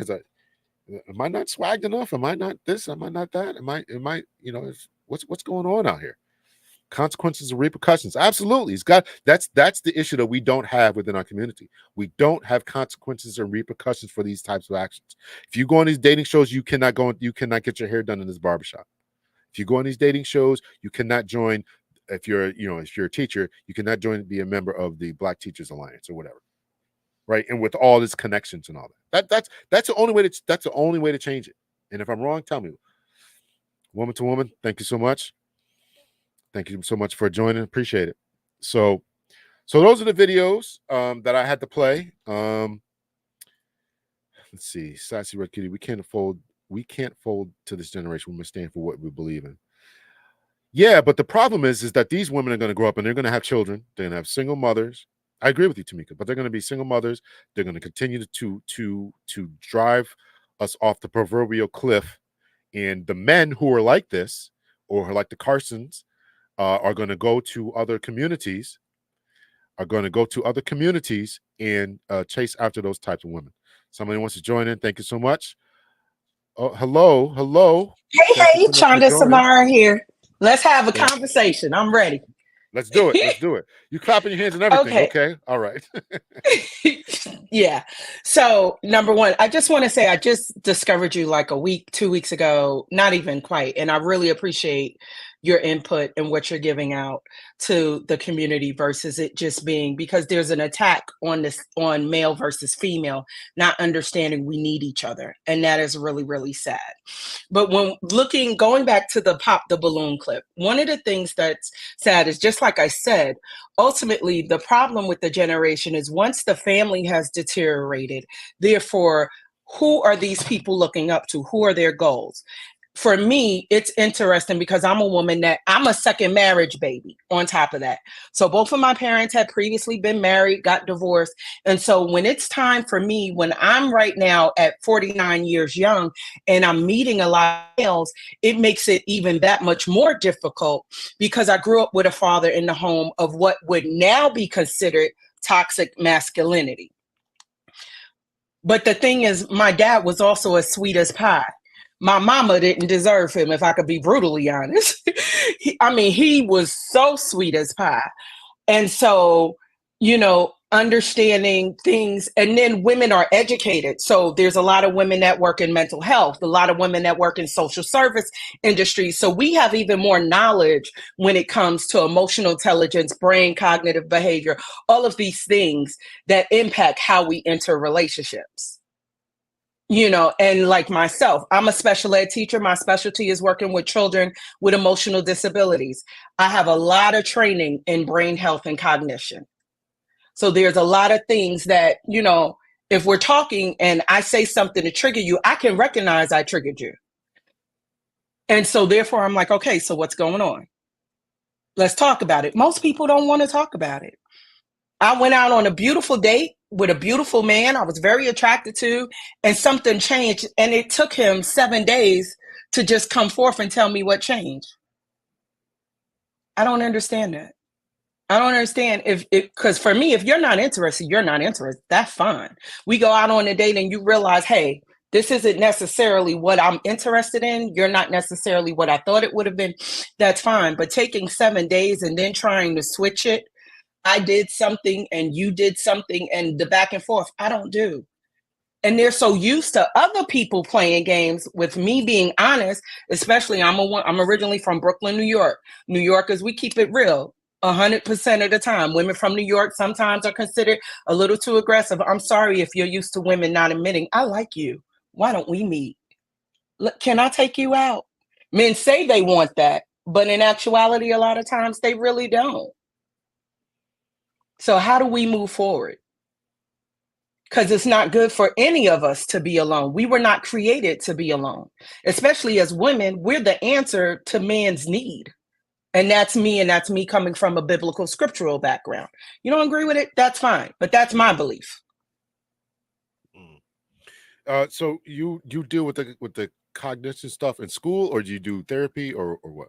In school and professional development, especially with working with children battling major depression, anxiety, children, suicide, isolation, all of those things.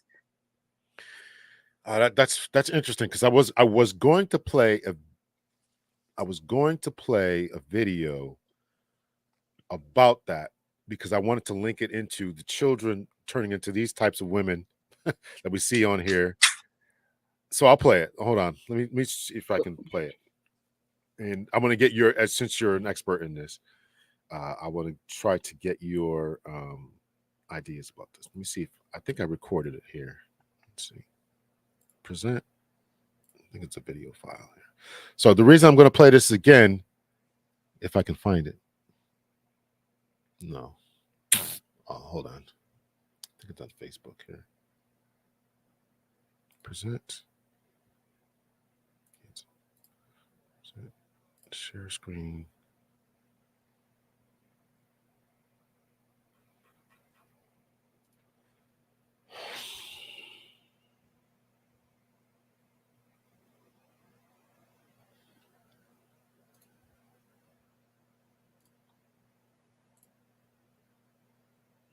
They destroyed an entire generation. Something happened in the early 2010s.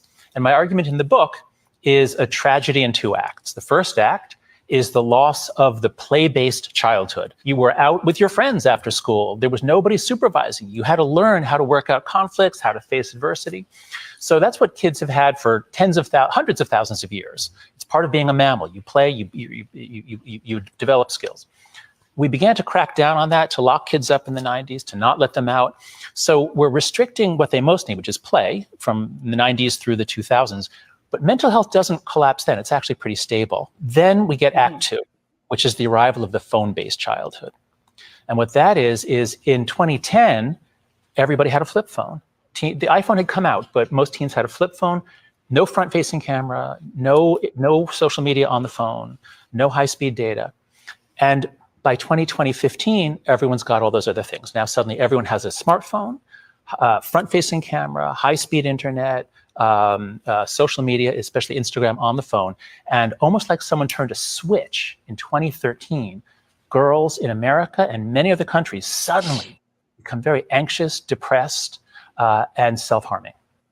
They destroyed an entire generation. Something happened in the early 2010s. And my argument in the book is a tragedy in 2 acts. The first. So what are your thoughts about that? And so that is so very true. One of the things in particular that I see, because I teach at a high school, is the way this generation is literally glued to their cell phones. And that anxiety, the amount of mental strain that they are under, even when it comes to performance.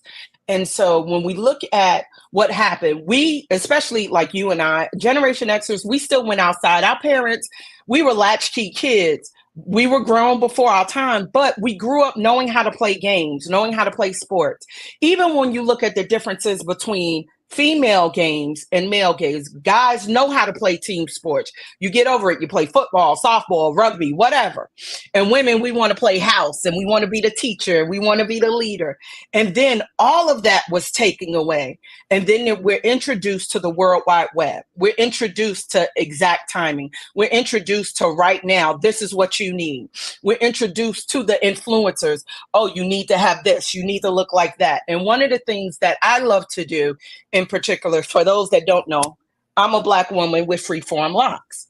So I work on a campus that's multi-ethnic, it's amazing. It reminds me of being back home in New York, even though I'm in the Midwest. And it does something to see how the young girls respond to me when my hair isn't covered versus the young males. Why? Because they're so used to seeing us as women with 30 inches down our back, us as women with contacts in our eyes, us as women that don't even, if it's not false nails on, it's just everything is fake. Because now we have a 24-hour mirror, but the mirror is a false mirror, like in the amusement parks. And not just children, but us as adults are just suffering. I saw a video of a young man shaming his 12-year-old son because his son wanted to spend time with his mom's house. And the guy, why would you do that? Why would you subject your child to that emotional abuse for everyone to see how you parent? You're expecting someone whose brain isn't developing. In all honesty, understanding the brain isn't developed until mid to sometimes late 30s. For a minute, they say it takes longer, that you're subjecting him to that level of abuse. And then there's no one saying, stop, disconnect. Like, I have friends of mine that laugh because, I still turn my phone off, not on silent. There are times that I turn my phone off. Or when people don't hear from you within 24 hours, oh my God, what happened? People are easily offended because they expect everything quick. But that creates that negative brain cycle that does not allow individuals, children and adults now, to get out. That's my 2 cents. Interesting. We had game night last night, and I got to tell my kids in their 20s, put the phones away. You guys want to have this game night, right? Because I could have been playing video games. So you guys want that game night. So we got to do that. So I certainly appreciate that, and I definitely, I thought this was a little too egg-headedness to play and connect to what right. we. But it's true. Connect. It connects. But it's true. Yeah. No, it does. It does.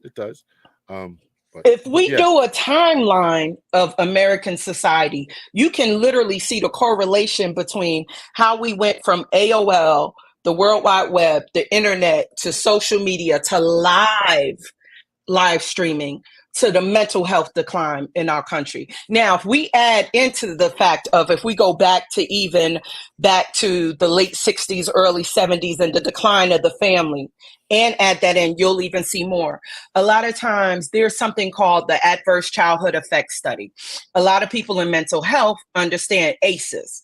The Adverse Childhood Effect Study was literally a study that was created because they were trying to study obesity in children.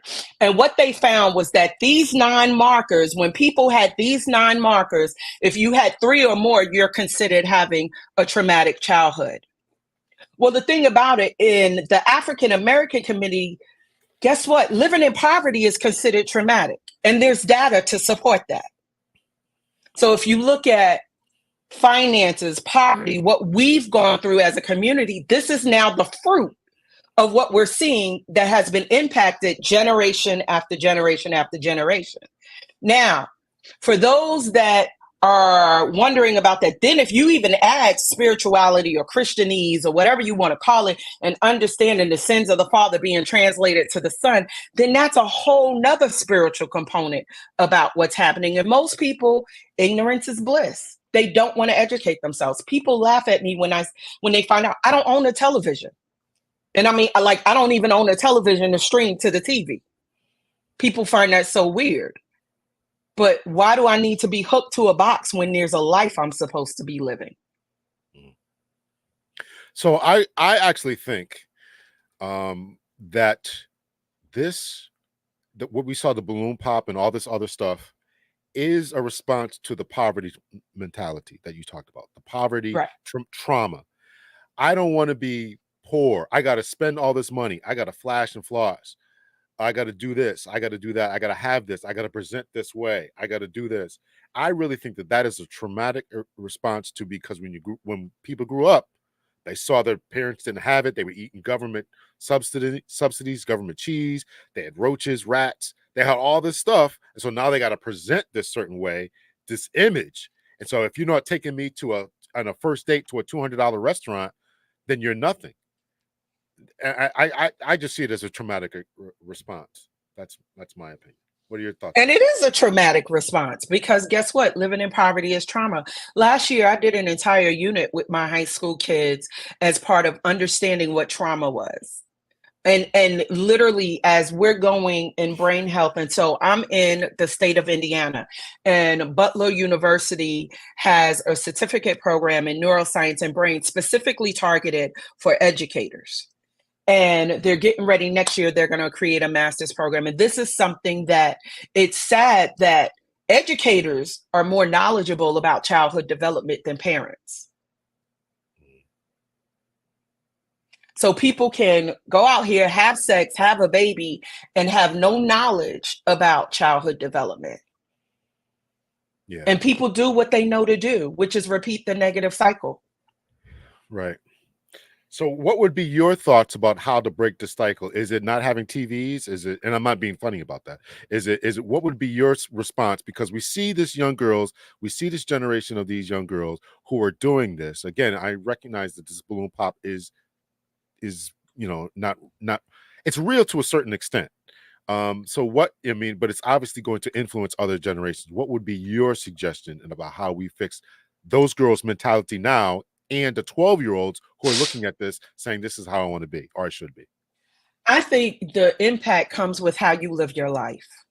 And if you keep your standard and you live your life and you realize, like a prime example for me, I don't watch television. My students seeing me read an actual book, which is a conversation me and one of my teachers we did with years ago, because at the school there was always reading time and the kids had to read, and are you on level and what's your scores. But if the kids don't see their teachers reading, what make you think they're gonna want to read a book? Now forget their parents. Right. Yeah. But yet it's true. Dr. Seuss was true. The more you read, the more you know, the more you know, the more you grow. Yeah. So I know people do right. So they do these faceless YouTube channels, and they're typing on it and stuff, right? And you can always tell when you listen to whoever, to the AI voice, right? It's all incorrect English.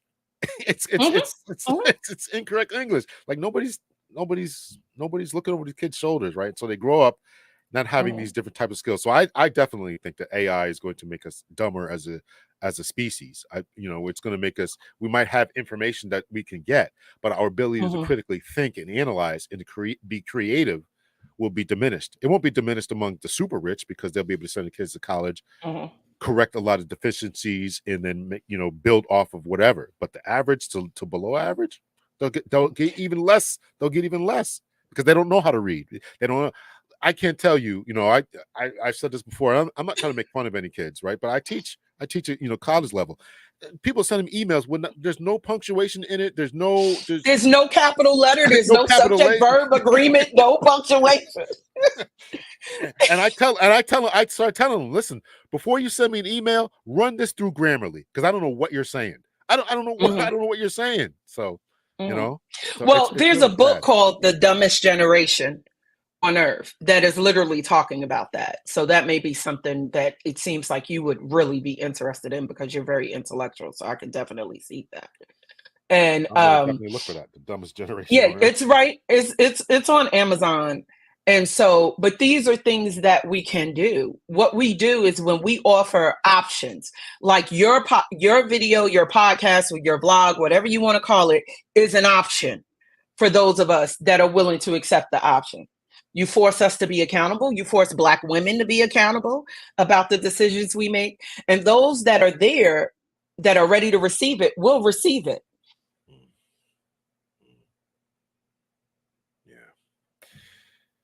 Man, I'm so glad you came up. Anyone else want to come up and have a conversation?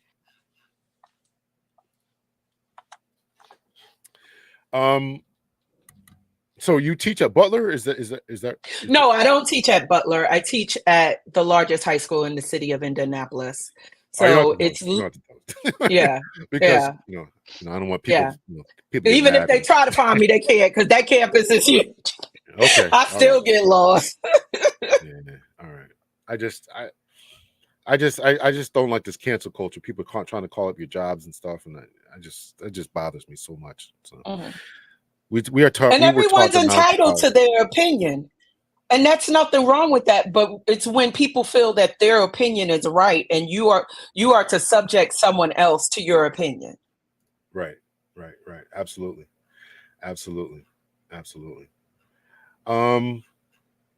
So we talked about woman to woman talked about that she helps. Where does she say this? I would love to help encourage some of these women. This is the purpose of woman to woman. I think you said something else after that you do something about. What are your thoughts about having programs, trainings, conventions about how to vet, particularly for women? We're talking about them, but we can also talk about the boys, about the men another time. But what do you think about that for women? About how to choose a man, how this balloon pop stuff is I crazy. What would love you do? those programs. And the thing is, those programs used to exist when we had grandmothers and great grandmothers and Big Mama and Medea. And then what it is a lot of those that had that wisdom have passed on. And what happened is because of the physical abuse, if you understand post-traumatic slave syndrome and how violence is in our community, and a lot of people got away from it because it was like, oh my God, my parents were crazy. I couldn't do anything. And now we see the effect from even that. Sometimes you're lucky if you're in a local religious community, you might be able to find it. Some of my former students are parts of the Nation of Islam, and we have really good conversations about women and femininity. And then there's also, a lot of times it is the religious communities that still have those conversations. But when it comes times for these things, like I attended a conference in August called Mass Off Conference in Michigan. It was beautiful. It wasn't a preach to conversation. It was, let's identify these things. Let's identify. We had a panel of women that shared all of the different traumas and things they've went through. But then we also had mental health people and people in social service that was there to help you process through. I think the church understands healing, deliverance, and slapping people with oil, but they don't do the follow-up with social services, mental health, and those things of that nature. Yeah. So you think there should be some type of nexus about that, right? To get them Yes, very much so. Yeah. I always thought that when I was in church, but I really couldn't make that type of connection. Verbally. I couldn't say, because we're the oil slapper type of church. We're like, that's going to fix everything. Praying and laying on hands is going to fix everything. So. And it doesn't, because some people, they have soul wounds. If we understand we're triune beings and we understand the Trinity of Jesus Christ, then we should be able to understand that we need healing in that realm. So let me ask you this. So Tamika says, but now we are the grandparents. So are we talk about Generation X. We talk about Generation X. We are the grandparents now. And as I talked about before, I used to say, we are the they now. You are the they now.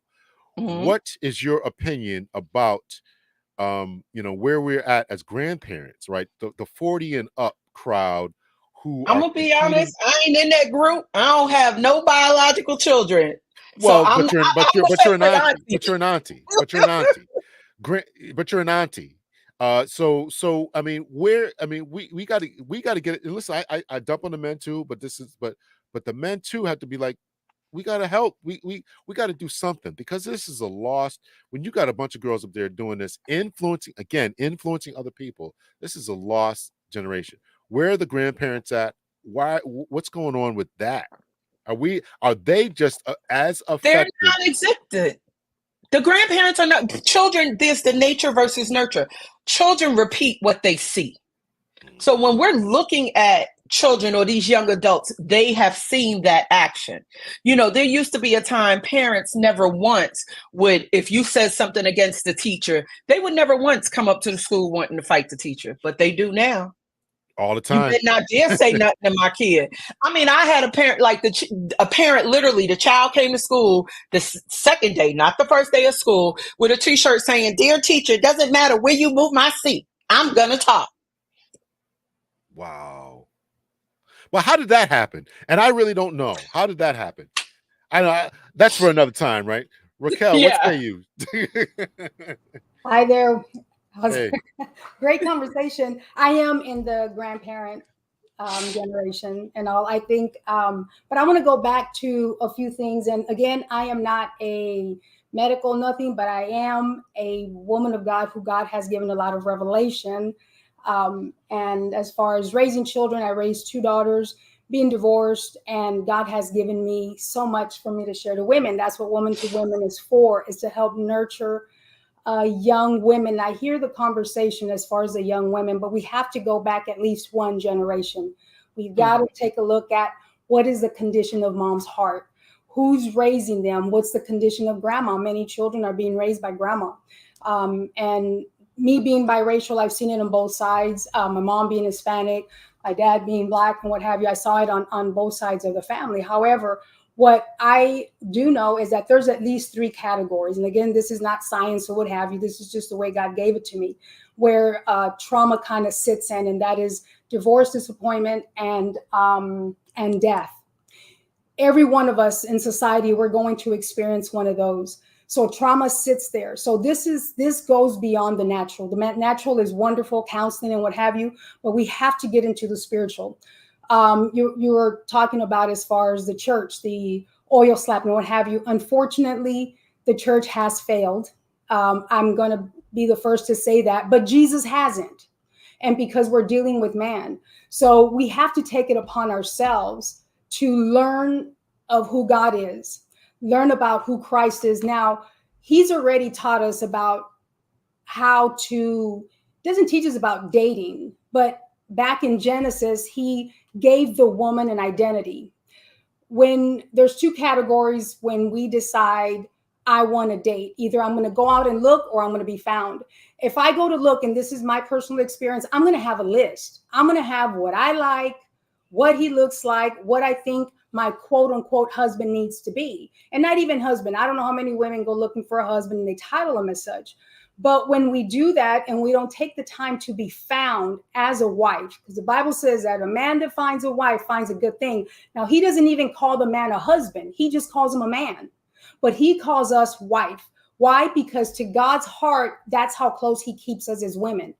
And we don't know what that love looks like because we want it in the natural. We want it in the bed. We want it in the children. We want it in our jobs. And God is saying, but I am your first husband, and I will cover you as a wife needs to be covered. And until we learn that, and believe me, I'm learning that in my old age, you know, now that I'm older, I must be I am in a different part of the country. I don't date. I don't have men running after me. I just don't. I don't get approached or what have you. And I don't get offended at all. I look at it as God's protection, because I think who will find me, he'll find me as a wife, and it'll be my husband. Because if I can go out and look, I certainly can. There's many places. I'm in Texas. Texas is big. You know, I can go down to Houston and, you know, smorgasbord there. But if I do that, I'm going to find what I like. And that's already caught me twice. And and also I don't have the years in me to waste anymore. Plus my children are older, they're married, and I have grandchildren.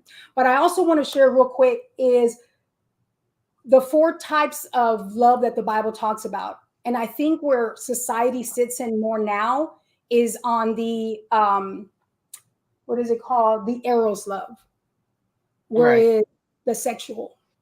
And it's not, so we've taken that totally, and I've mentioned that before on the program, is we are an overly sex society, and it is affecting our children. So what are we going to do? Well, Woman to Woman does that. First, we find where the triggers are, find where the trauma is, and try and work towards a process of healing so that it doesn't continue. from generation to generation. I believe that mothers and daughters, because there's a conflict. I used to volunteer for a nonprofit that was mainly women.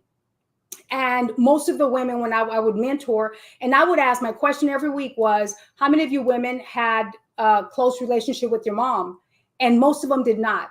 And that had affected them. They came off the streets, drugs, drinking, prostitution, and they were there to be restored. The effects of mom not being mom, because mom is broken, she's raising broken daughters. And this is affecting even the men. So it's, it is cultural, but it is spiritual. We need, our families need to be delivered of the demonic forces that are impacting our children. All right, let me ask a question. Let me ask a question here. So I know that this might not affect you as much, Ms. Raquel, but to both of you, in particular to wanting black men, do when you watch the balloon pop, and I don't know if you saw it, Ms. Raquel, when you watch it, is it offensive to you, or do you agree that that the brother who was on the balloon pop may be chosen or may go after someone of a different culture? Is that offensive to you? What do you think about that when Killer Mike said that? I didn't watch the balloon pop. I didn't watch that. But all of these programs that are created is again, I didn't watch that. But if we have, society has made up these ways to select a mate, and that's exactly what if you go looking for a mate, that's what you're going to find. You're not going to find a husband, you're going to find a wife. So we're creating that. Our children are watching that. So to them, that seems to be right. So, just like we ban so many other programs, I mean, these things need to be banned because they are at the hands of our children. So it's setting the wrong example, whoever's creating this. And to me, it is a demonic agenda to affect our children, and more than anything, to affect the original not the original culture, but what God created as far as marriage and a home and a family. That's the whole agenda today. Well, I definitely agree with you. And we understand that there's spiritual and natural. And so you really hit on the spiritual component. It is very offensive. I find that show extremely offensive because basically it's like you come out, you show me this, you show me what you got. The women look like this, the men look like that. And it's, what are we selling? If you are not prostituting yourself, then why do you need to be on that show? Just like when women get mad at men because all he wants is my body. Well, you kept showing him if it ain't nothing for sale, then nothing should be advertised. It's all in how you present yourself. And so I agree with that 1,000%. As long as there's women that are willing to do that. So there's definitely something in the core. Why? Because we as women, naturally, we desire to have someone. We desire to be loved. We desire to be liked, with whether we have, from head to toe. And also, if that is an opportunity for them to make them feel good, it's a false advertisement, but it makes them feel good for a moment, not realizing that if it's something that they're going to get picked and they don't get picked, like the dating game. You're probably not old enough to see. I remember, there was the dating game, he was hidden or the three of them were hidden and you show that. I mean, but you didn't get to see anybody. You just, whoever you chose and they turned that corner, that's who you went on a date with. But now it's so perverted, and perverted doesn't always mean nasty, but it's perverted, which means that what God intended at the beginning is now skewed. And love is not the love that God is talking about. We're just kind of stuck with that sexual place and we're calling it love. Y'all make sure you hit the like button. For the poll, it's tied up between, I have a poll up that says, how much time would you say it takes to get to know someone?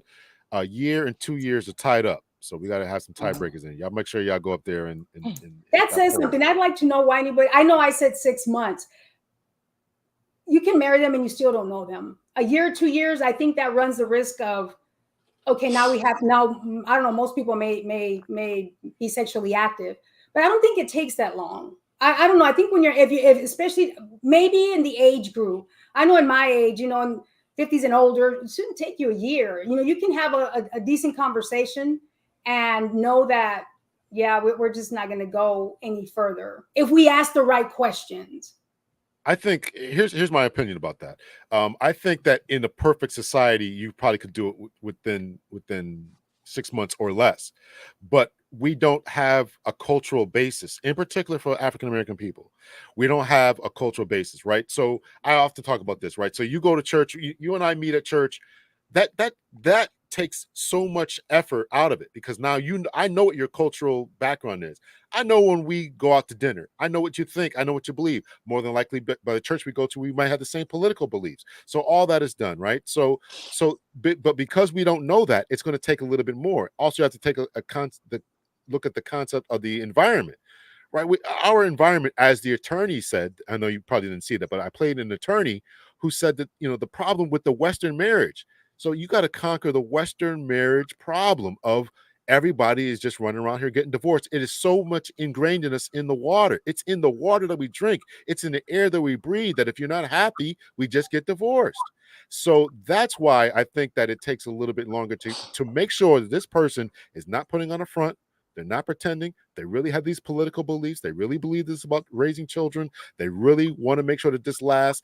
And what you got to fight through all of this noise to really get to know a person and not be influenced exactly by what you both said, is by the culture, by the internet. I think this is on this, Mike Davis saying this, the internet, the music. You got to weed through all this garbage to see if this person, male or female, is authentic. That's why I just think it takes a little bit longer, because there's so much at risk, not just the financial perspectives, but the emotional perspective of the children. They got to leave homes, and my parents got divorced because of me. All this internal stuff they got to deal with. So I'll give you guys some time to talk about that if you like.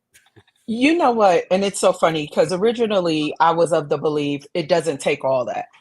And it doesn't. However, now wisdom has taught me, as someone who is now divorced, after what I went through with my husband and how everything about him was a lie, even though we met in church, even though he was a pastor, and so there's so many things that you bring up, which is so true, about understanding the vetting process.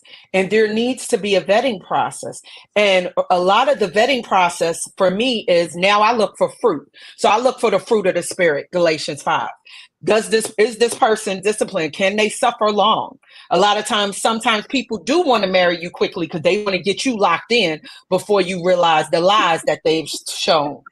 That's I laugh because it's true, and you know what?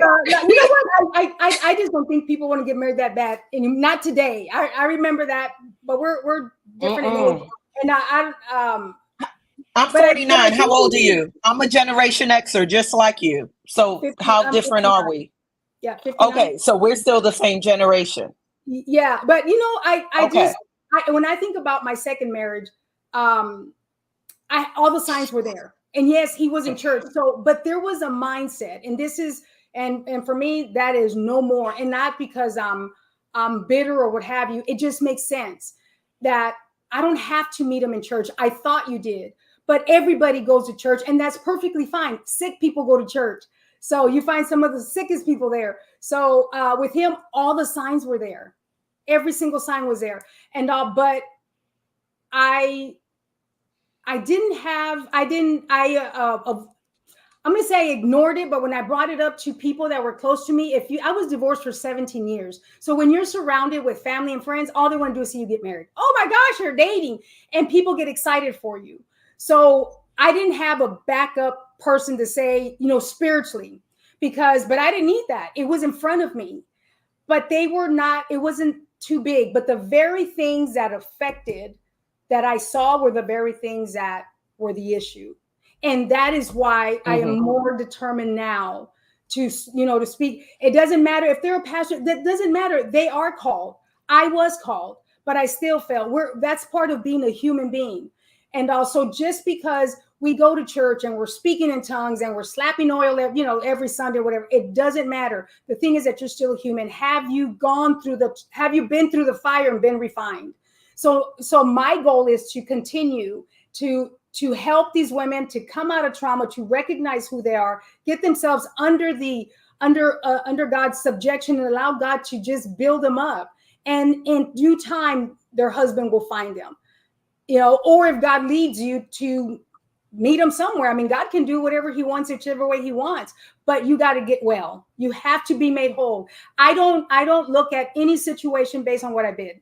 None. I don't, like, I know that you said, that's why I laugh, because you said, they're going to lock. I don't look at anything. The only thing is that if I see something that I just, this doesn't catch my attention, it just doesn't. And I keep it moving, because I don't want to, I don't want to let my heart get triggered and stuff. And then I'm seeing a man from a perspective where I could actually be a blessing to him without even having to date him. And I think that's hard to do. But I do think that there needs to be more men and women co-ed in the church. Y'all go to lunch together, hang out together, and see how people act amongst each other. Because just because he puts his hands up every Sunday at church, that don't mean nothing. I got to see, I don't make a judgment off of that, because they're human. Yeah. So let me ask you guys this. Tamika puts in here, vetting is so essential. And then Chandra, you're typing stuff too? Is that you? Right? Mm-hmm. Vetting I'm is a teacher. mandatory. I can multitask. All right. So who has an established vetting process for us to follow? So I did a show about vetting. I don't know if you guys saw it or not, but I definitely highly recommend you guys go back and watch it. But I want to get your opinion, both of your opinions, about the vetting process from a woman's perspective. How should a woman vet a man? From your opinion, we'll give it to you, Chandra, first, since you asked the question, and then we'll give it to Raquel.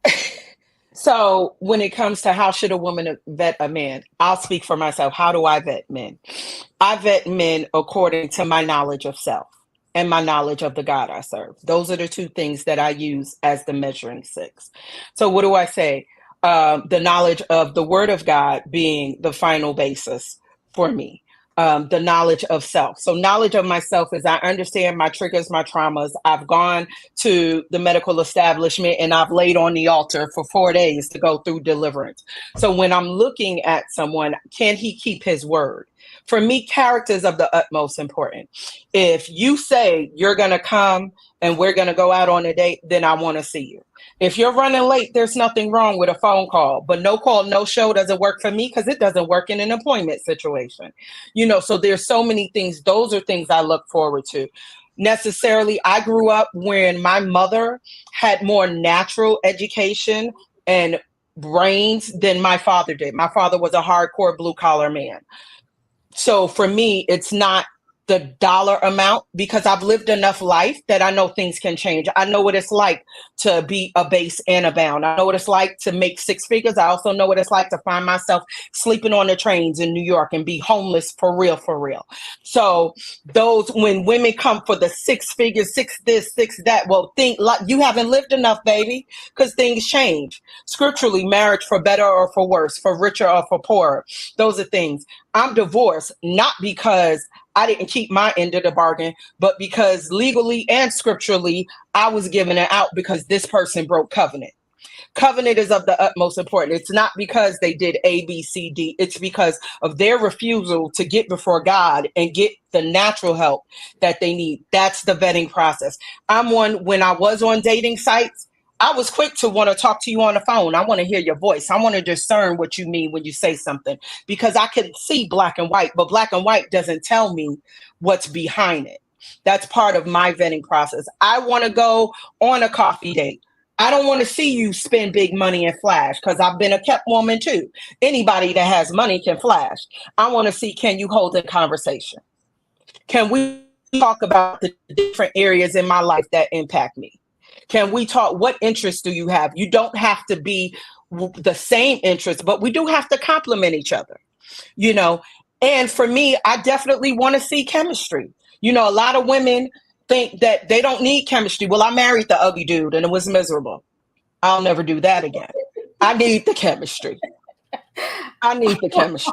I'm a woman with all my parts and my hormones work. I got a letter from the doctor to prove it. There's a lot of women, but we don't talk about that in our community. We don't talk about women and hormones and what happens to your body because you're now through menopause. What happens to your desire and what happens to men as they go through and they're still producing, which is a whole nother adult conversation that normally church folks don't like to have. So those are some of the areas that I vet because I operate in all three realms. So I ask questions in all three realms. Okay, if we can digest that, go ahead, Raquel. Oh, geez. Well, for one,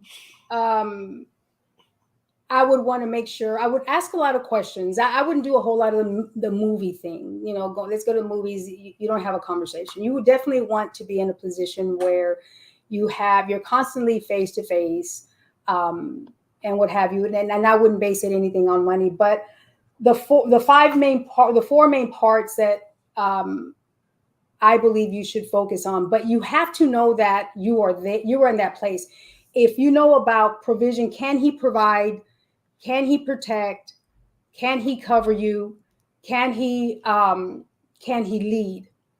And you probably are not going to get it in one conversation, but this is why it's important for you to be connected to Christ, because when you've experienced that, then you'll be able to discern it. You'll be able to see it.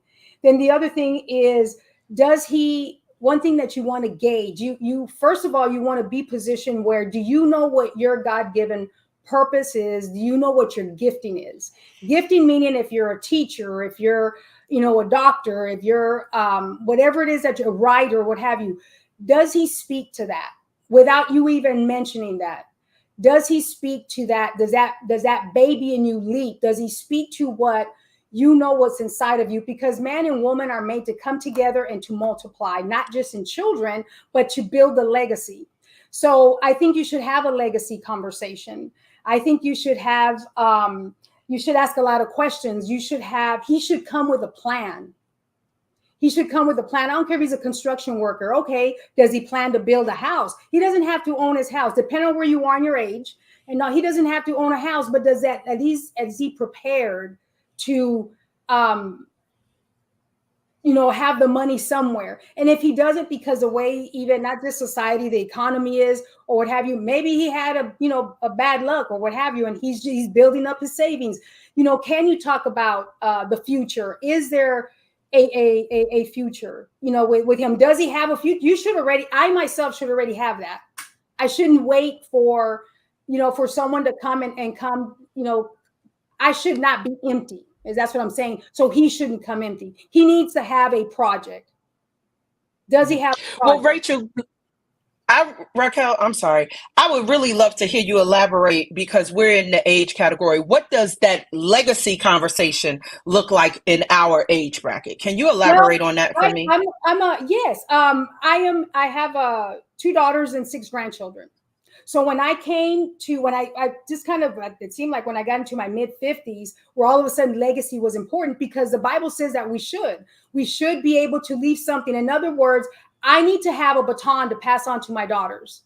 Another woman to women. I should build that up, even if it's not built up to where it needs to be, but I should have something established that when I go on, that I've been able to impact women, not just my daughters, but that I can impact every woman. Like anybody that listens to this message, my prayer and the reason I'm on is so that hopefully someone can hear it and they'll be impacted. I heard this woman, whatever, because there's seeds that we have to sow.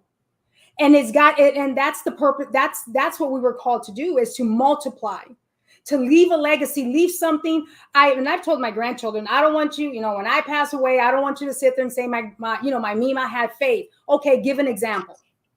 Grandma had faith. Okay. Oh, and that's what I'm asking you now. Give a tangible example, though. You're talking about your business, but I want to hear a tangible example of what legacy is. Myself, and that's what I'm not hearing. A tangible. Okay, well, in the last 3 years, I've built two businesses with the grace of God and woman to women. I've been able to build that ministry, and God has given me the grace. 3 years ago, He led me to leave corporate banking and open up my mortgage company, which is the First Legacy Mortgage.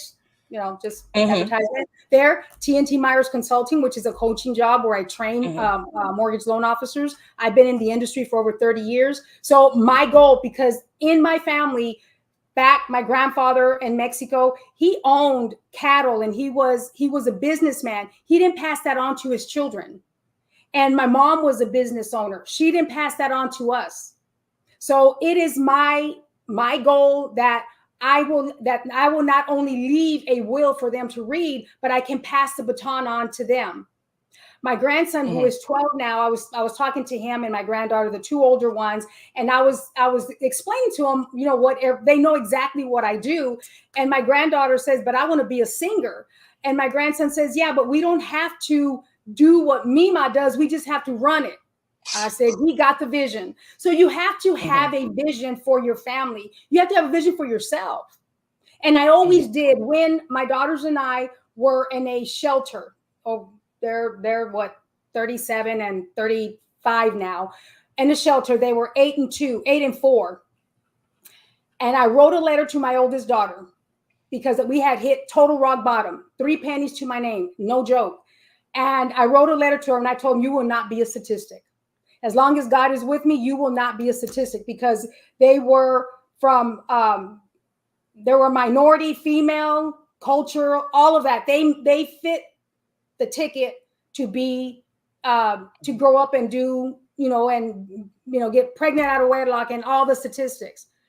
Both of them finished college. The youngest one with getting her, finishing up her master's. They have wonderful husbands. And that is by the grace of God, because at the same time I submitted myself. But the greatest legacy I can leave for them is for them to be able to see me serving the Lord. So I hear a lot of accolades. Big L. So she's talking about legacy. So everything she just shared, you as a single man, and you meet a woman and she's sharing that part of legacy. How does that impact you when you're dating a woman? It's unimpressive, to say the least. I don't know how many times I need to say that to ladies. None of this. That's my point. None of this is impressive to a man. Right. What I just said is impressive to a man? It's not. Okay, but probably because you're not the one. You know what I'm saying? There is someone out there that will be. You know what I'm saying? And it's not. And that's what we have to understand too, is that if I meet somebody and it's not, I'm okay with it. But I'm not saying that to be pejorative, to be negative. I'm saying that the vast majority of men are looking for someone to be a helpmate to their vision. That's number one. But how are they going to do that? How are they going to be a helpmate? I can answer because I studied my Bible. And number two, help me somebody's vision if you can't even handle your vision. If you have no vision whatsoever. But that's not what I said. Oh. That's not what I said. What I'm saying is that you want a man who's more than likely on his game, on his time, and on his purpose. That's more than likely what you want. So that type of man is not looking for. That type of man is not looking for someone who's a boss chick or busy. That's not. I think that there's a vast confusion. Now it's great that you had business. I'm not a boss chick. It's great that you have business. You talked about, I think, your parents or your grandparents who both of themselves had ranches, and your grandmother or mother, forgive me, was doing that's great. That's fine. I think that people ought to be on the game and on the purpose. But in particular, I think that for older persons, as we all are, I'm calling people older who are probably 45 and up. That they may have that idea of legacy in building, which I think is important, should be something that they should have established to pass down to the children. But we're talking about mates, and more than likely you're not going to get with someone who's going to try to do something, try to build a business at the age of 55, 60, 65, something like that. So I think you got to give that man. I think you got to give. Hold on. You think you got to give that man what he's looking for, and what those types of men are looking for. I'm not at the age I'm 51. I'm not looking for that. I'm not looking for that. And it's not to say that I think a lot of times that ladies are hearing things and trying to move in a certain way that men are not appreciative of. Men are just not appreciative of those types of things. Doesn't mean you should sit around doing nothing with your life. But men are appreciating exactly what the lawyer said. You probably didn't watch it, but the lawyer said that you're looking for the man is looking for in essence what he's saying is that you're looking for nurturing, kindness, sweetness. But That's who's to what say that that's that's not? Who's to say that that's not who I am? Who's to say that is not who I am? You asked you know y'all asked a general question. You know, well, I'm asking about the vetting, but about the vetting process. Oh, So okay. I want to stick with the vetting process. The Oh, vetting process being making sure that someone is who they say that they are, who they want to be, who or who you want them to be. So making sure that someone is true and authentic. That's what I'm calling the vetting process. And part of the vetting process for men is going to be something different. Is probably more than likely going to be something different than what it is for a woman. Yeah, As far as what you're looking for in the long term, if you want to be married. That probably won't end up with a black man then. Well, what? Why? Why? It doesn't matter because I'll tell you, if I'm having that conversation again, for me, I wouldn't, it wouldn't matter if that be the case, and I'm okay with that. And I think that's the part that even women, we want to know, why does he think that way, or if he doesn't, he has a right to do so. Like you have a right, like, okay, you know what? Yeah, that's a turn off. Okay, then that just means that there's someone else out there, and we should be okay with someone not, like you were saying, what was your name? I didn't get your name. Like you said, you have a conversation with a man, you say, I don't have a TV. That could be a turnoff for him, and he has a right to do that.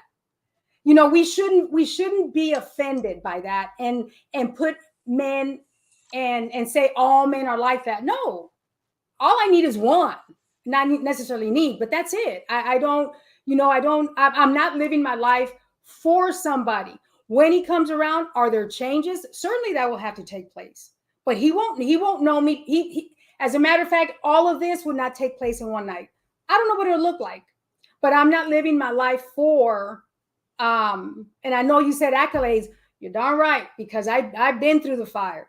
I've been through the thing, and I've come out, and it has been by the grace of God. So they're not accolades, but they're glory to what God has done in my life. And I'm willing to share it with other young women so that they can come up from where they are, and they can be able to find their identity in Christ and not in the things that they're doing or in a man until that time comes.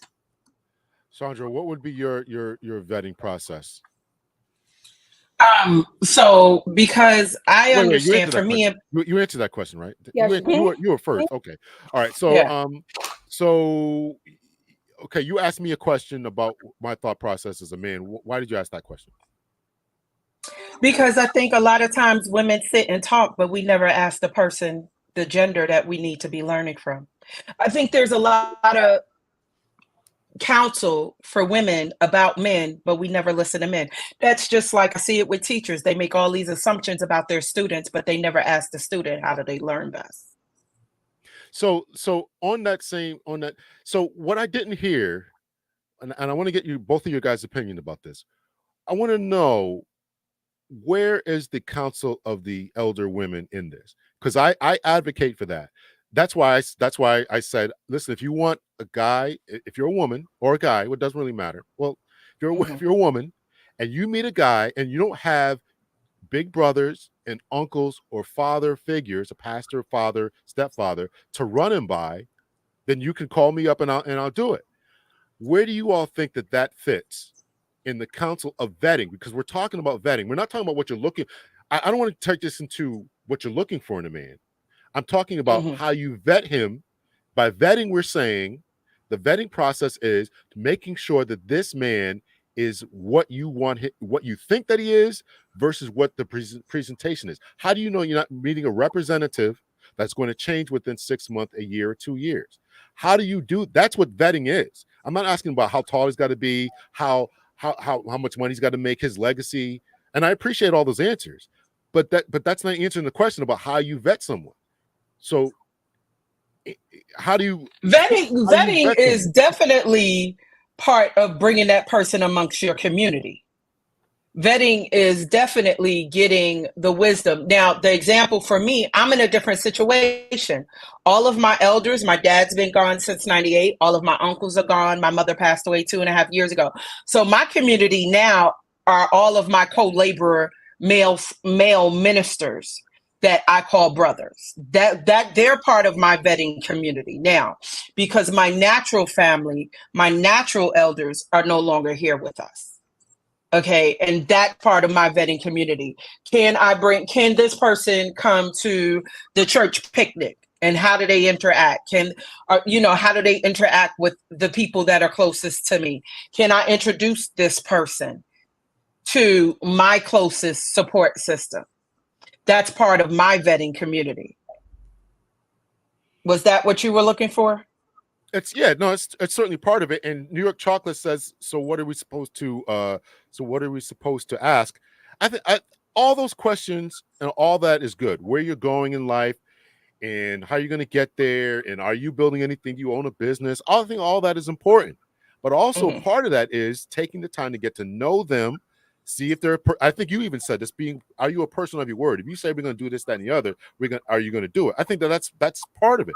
But I would have liked to have heard that we have a group of people who can see things that I can't see. And that comes at game night. Bring him to the church. Bring him to the elders in your church. Even if we're up in age and people who we would look to be senior will be gone, you can still bring him to other people in your age group and say, are you seeing this thing the same way that I'm seeing it? That's what I was kind of looking for. My person is, I have 3 women that are accountability partners in my life, that they're allowed to speak into my life. And so when I meet someone, these 3 women I may send them, hey, here's his picture, I met someone, here's a little bit about this person, until if they make it to the point to actually meet these individuals. But that is something that I have that a lot of women don't have. And it's not me looking, I don't need you to be an amen corner for this person, but I also realize that I know in part and I speak in part. So therefore, I need people with another set of eyes to see things. Raquel, you were going to say something? Yeah, I was going to say that. I guess all that. I mean, that's fine and dandy, but for me, everybody can pretend for, and some people can be long suffering and pretend for a long time.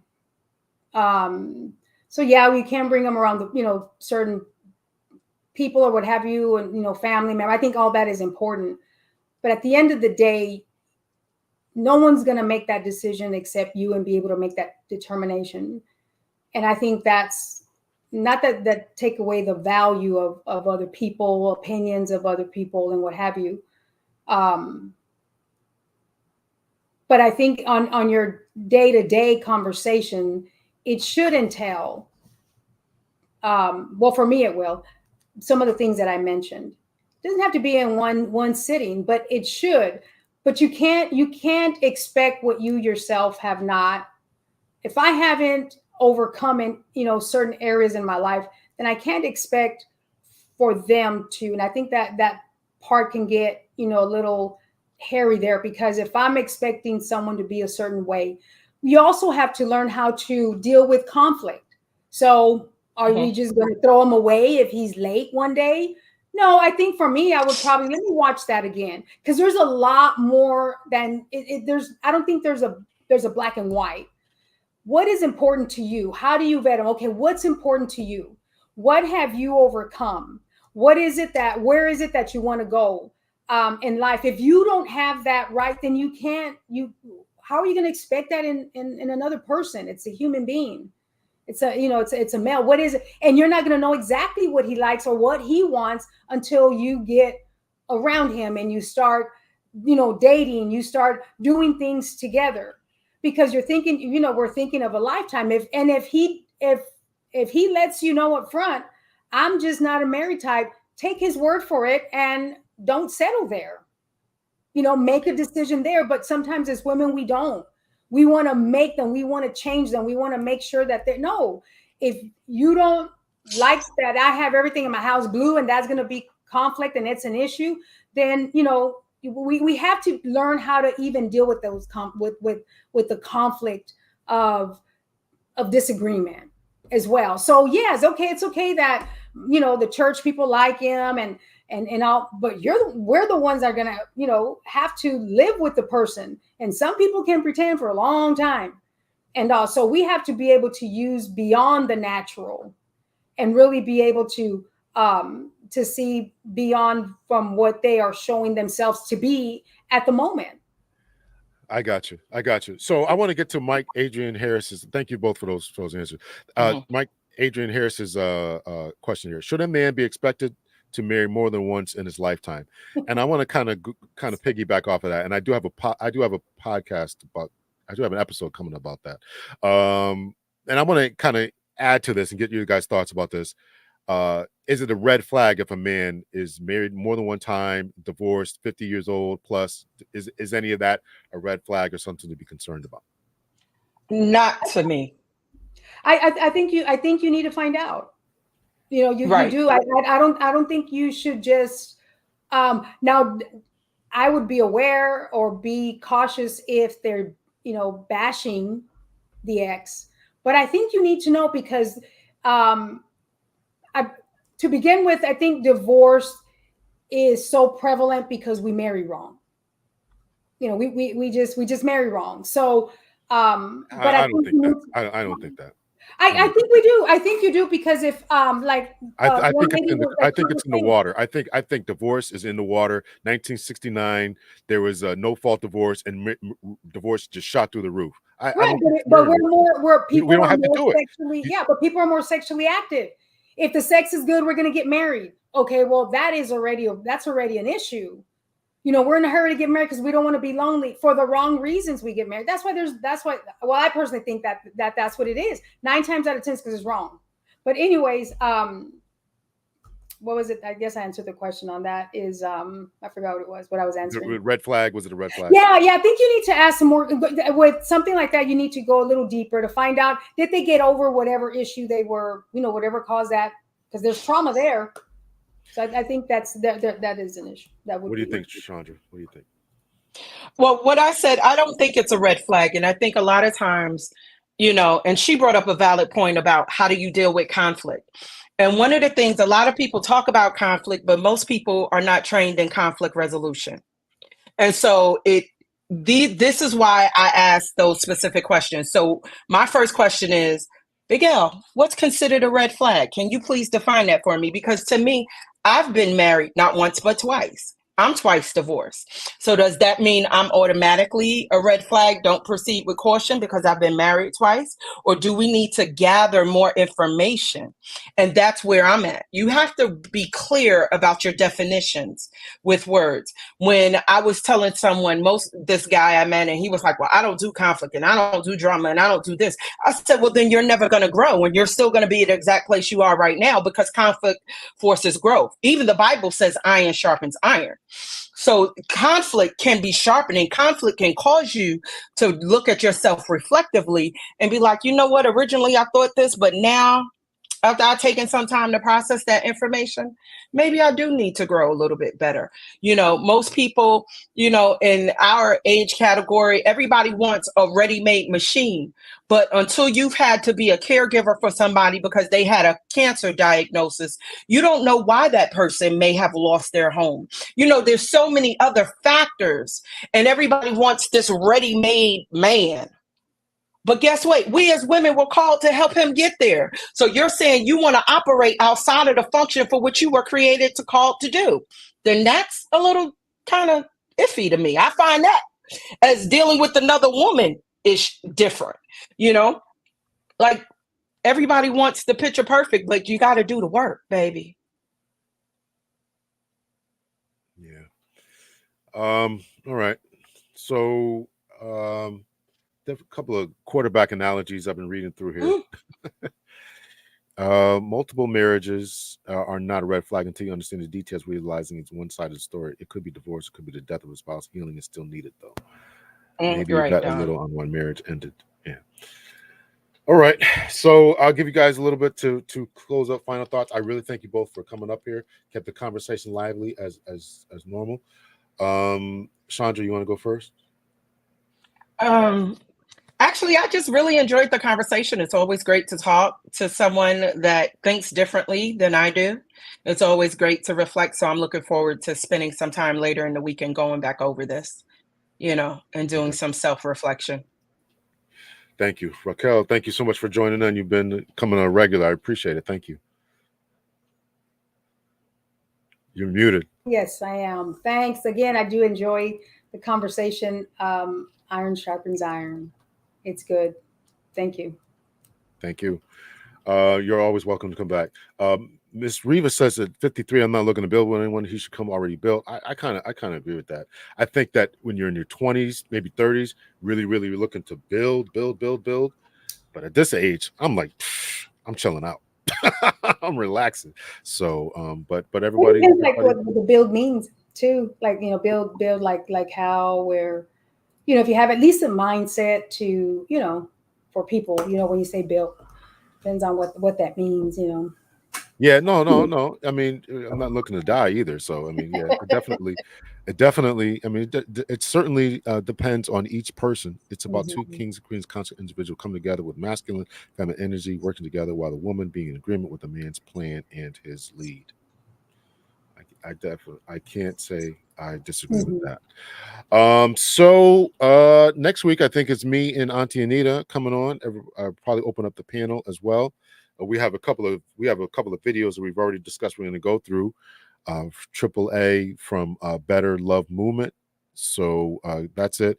Video dropping tomorrow. There's a lot of church talk by Miss Raquel. So there's a church video coming up in the morning. So I'll be anxious to get your thoughts about it. It's about why men left the church. So make sure you guys tune into that. Yeah. Just my thoughts about why men left the church. So I will see you guys, or you guys will see me in the morning. Next week is me and Auntie Anita. 3 videos dropping this week, Monday, Wednesday, and Friday. If you are looking for police expert vetting services, life coach, etc., you can hit me in the emails. If anybody wants to let me hold a couple of dollars for a few days, you could cash out me, buy me some lunch, and I appreciate it. Let's see, a couple more comments coming in. Great show. What's this thing? Chandra, welcome. Let's see. Adam, where are you? Let's see. Awesome discussion. Well done, ladies. Yeah, you guys did great. I really, really appreciate it. You guys make the show go on. Thanks so much, Raquel and Shonda. They don't come to see me, they come to see you guys. So I appreciate it. So anybody's gonna watch this in the future, make sure you hit the like button, hit the thumbs up, make sure you share it. You can feel free to clip it up. And as we stand right now, 2 years is winning. It takes to get to know someone 2 years, 44%, a year, 42%, in 6 months is at 13. So I hope this poll will stand up once the live is done. If not, I will put another poll up and all that. I'm trying, brother. I'm trying, man. I'm trying to get some brothers in here, man. I really am trying to get some men in here to really kind of chop this up so we can get good things going. But I'm anxious to see everyone's reactions to the video tomorrow morning about why men left the church. So, all right. Thank you guys so much. I'll see you guys. Take care. Much love and peace.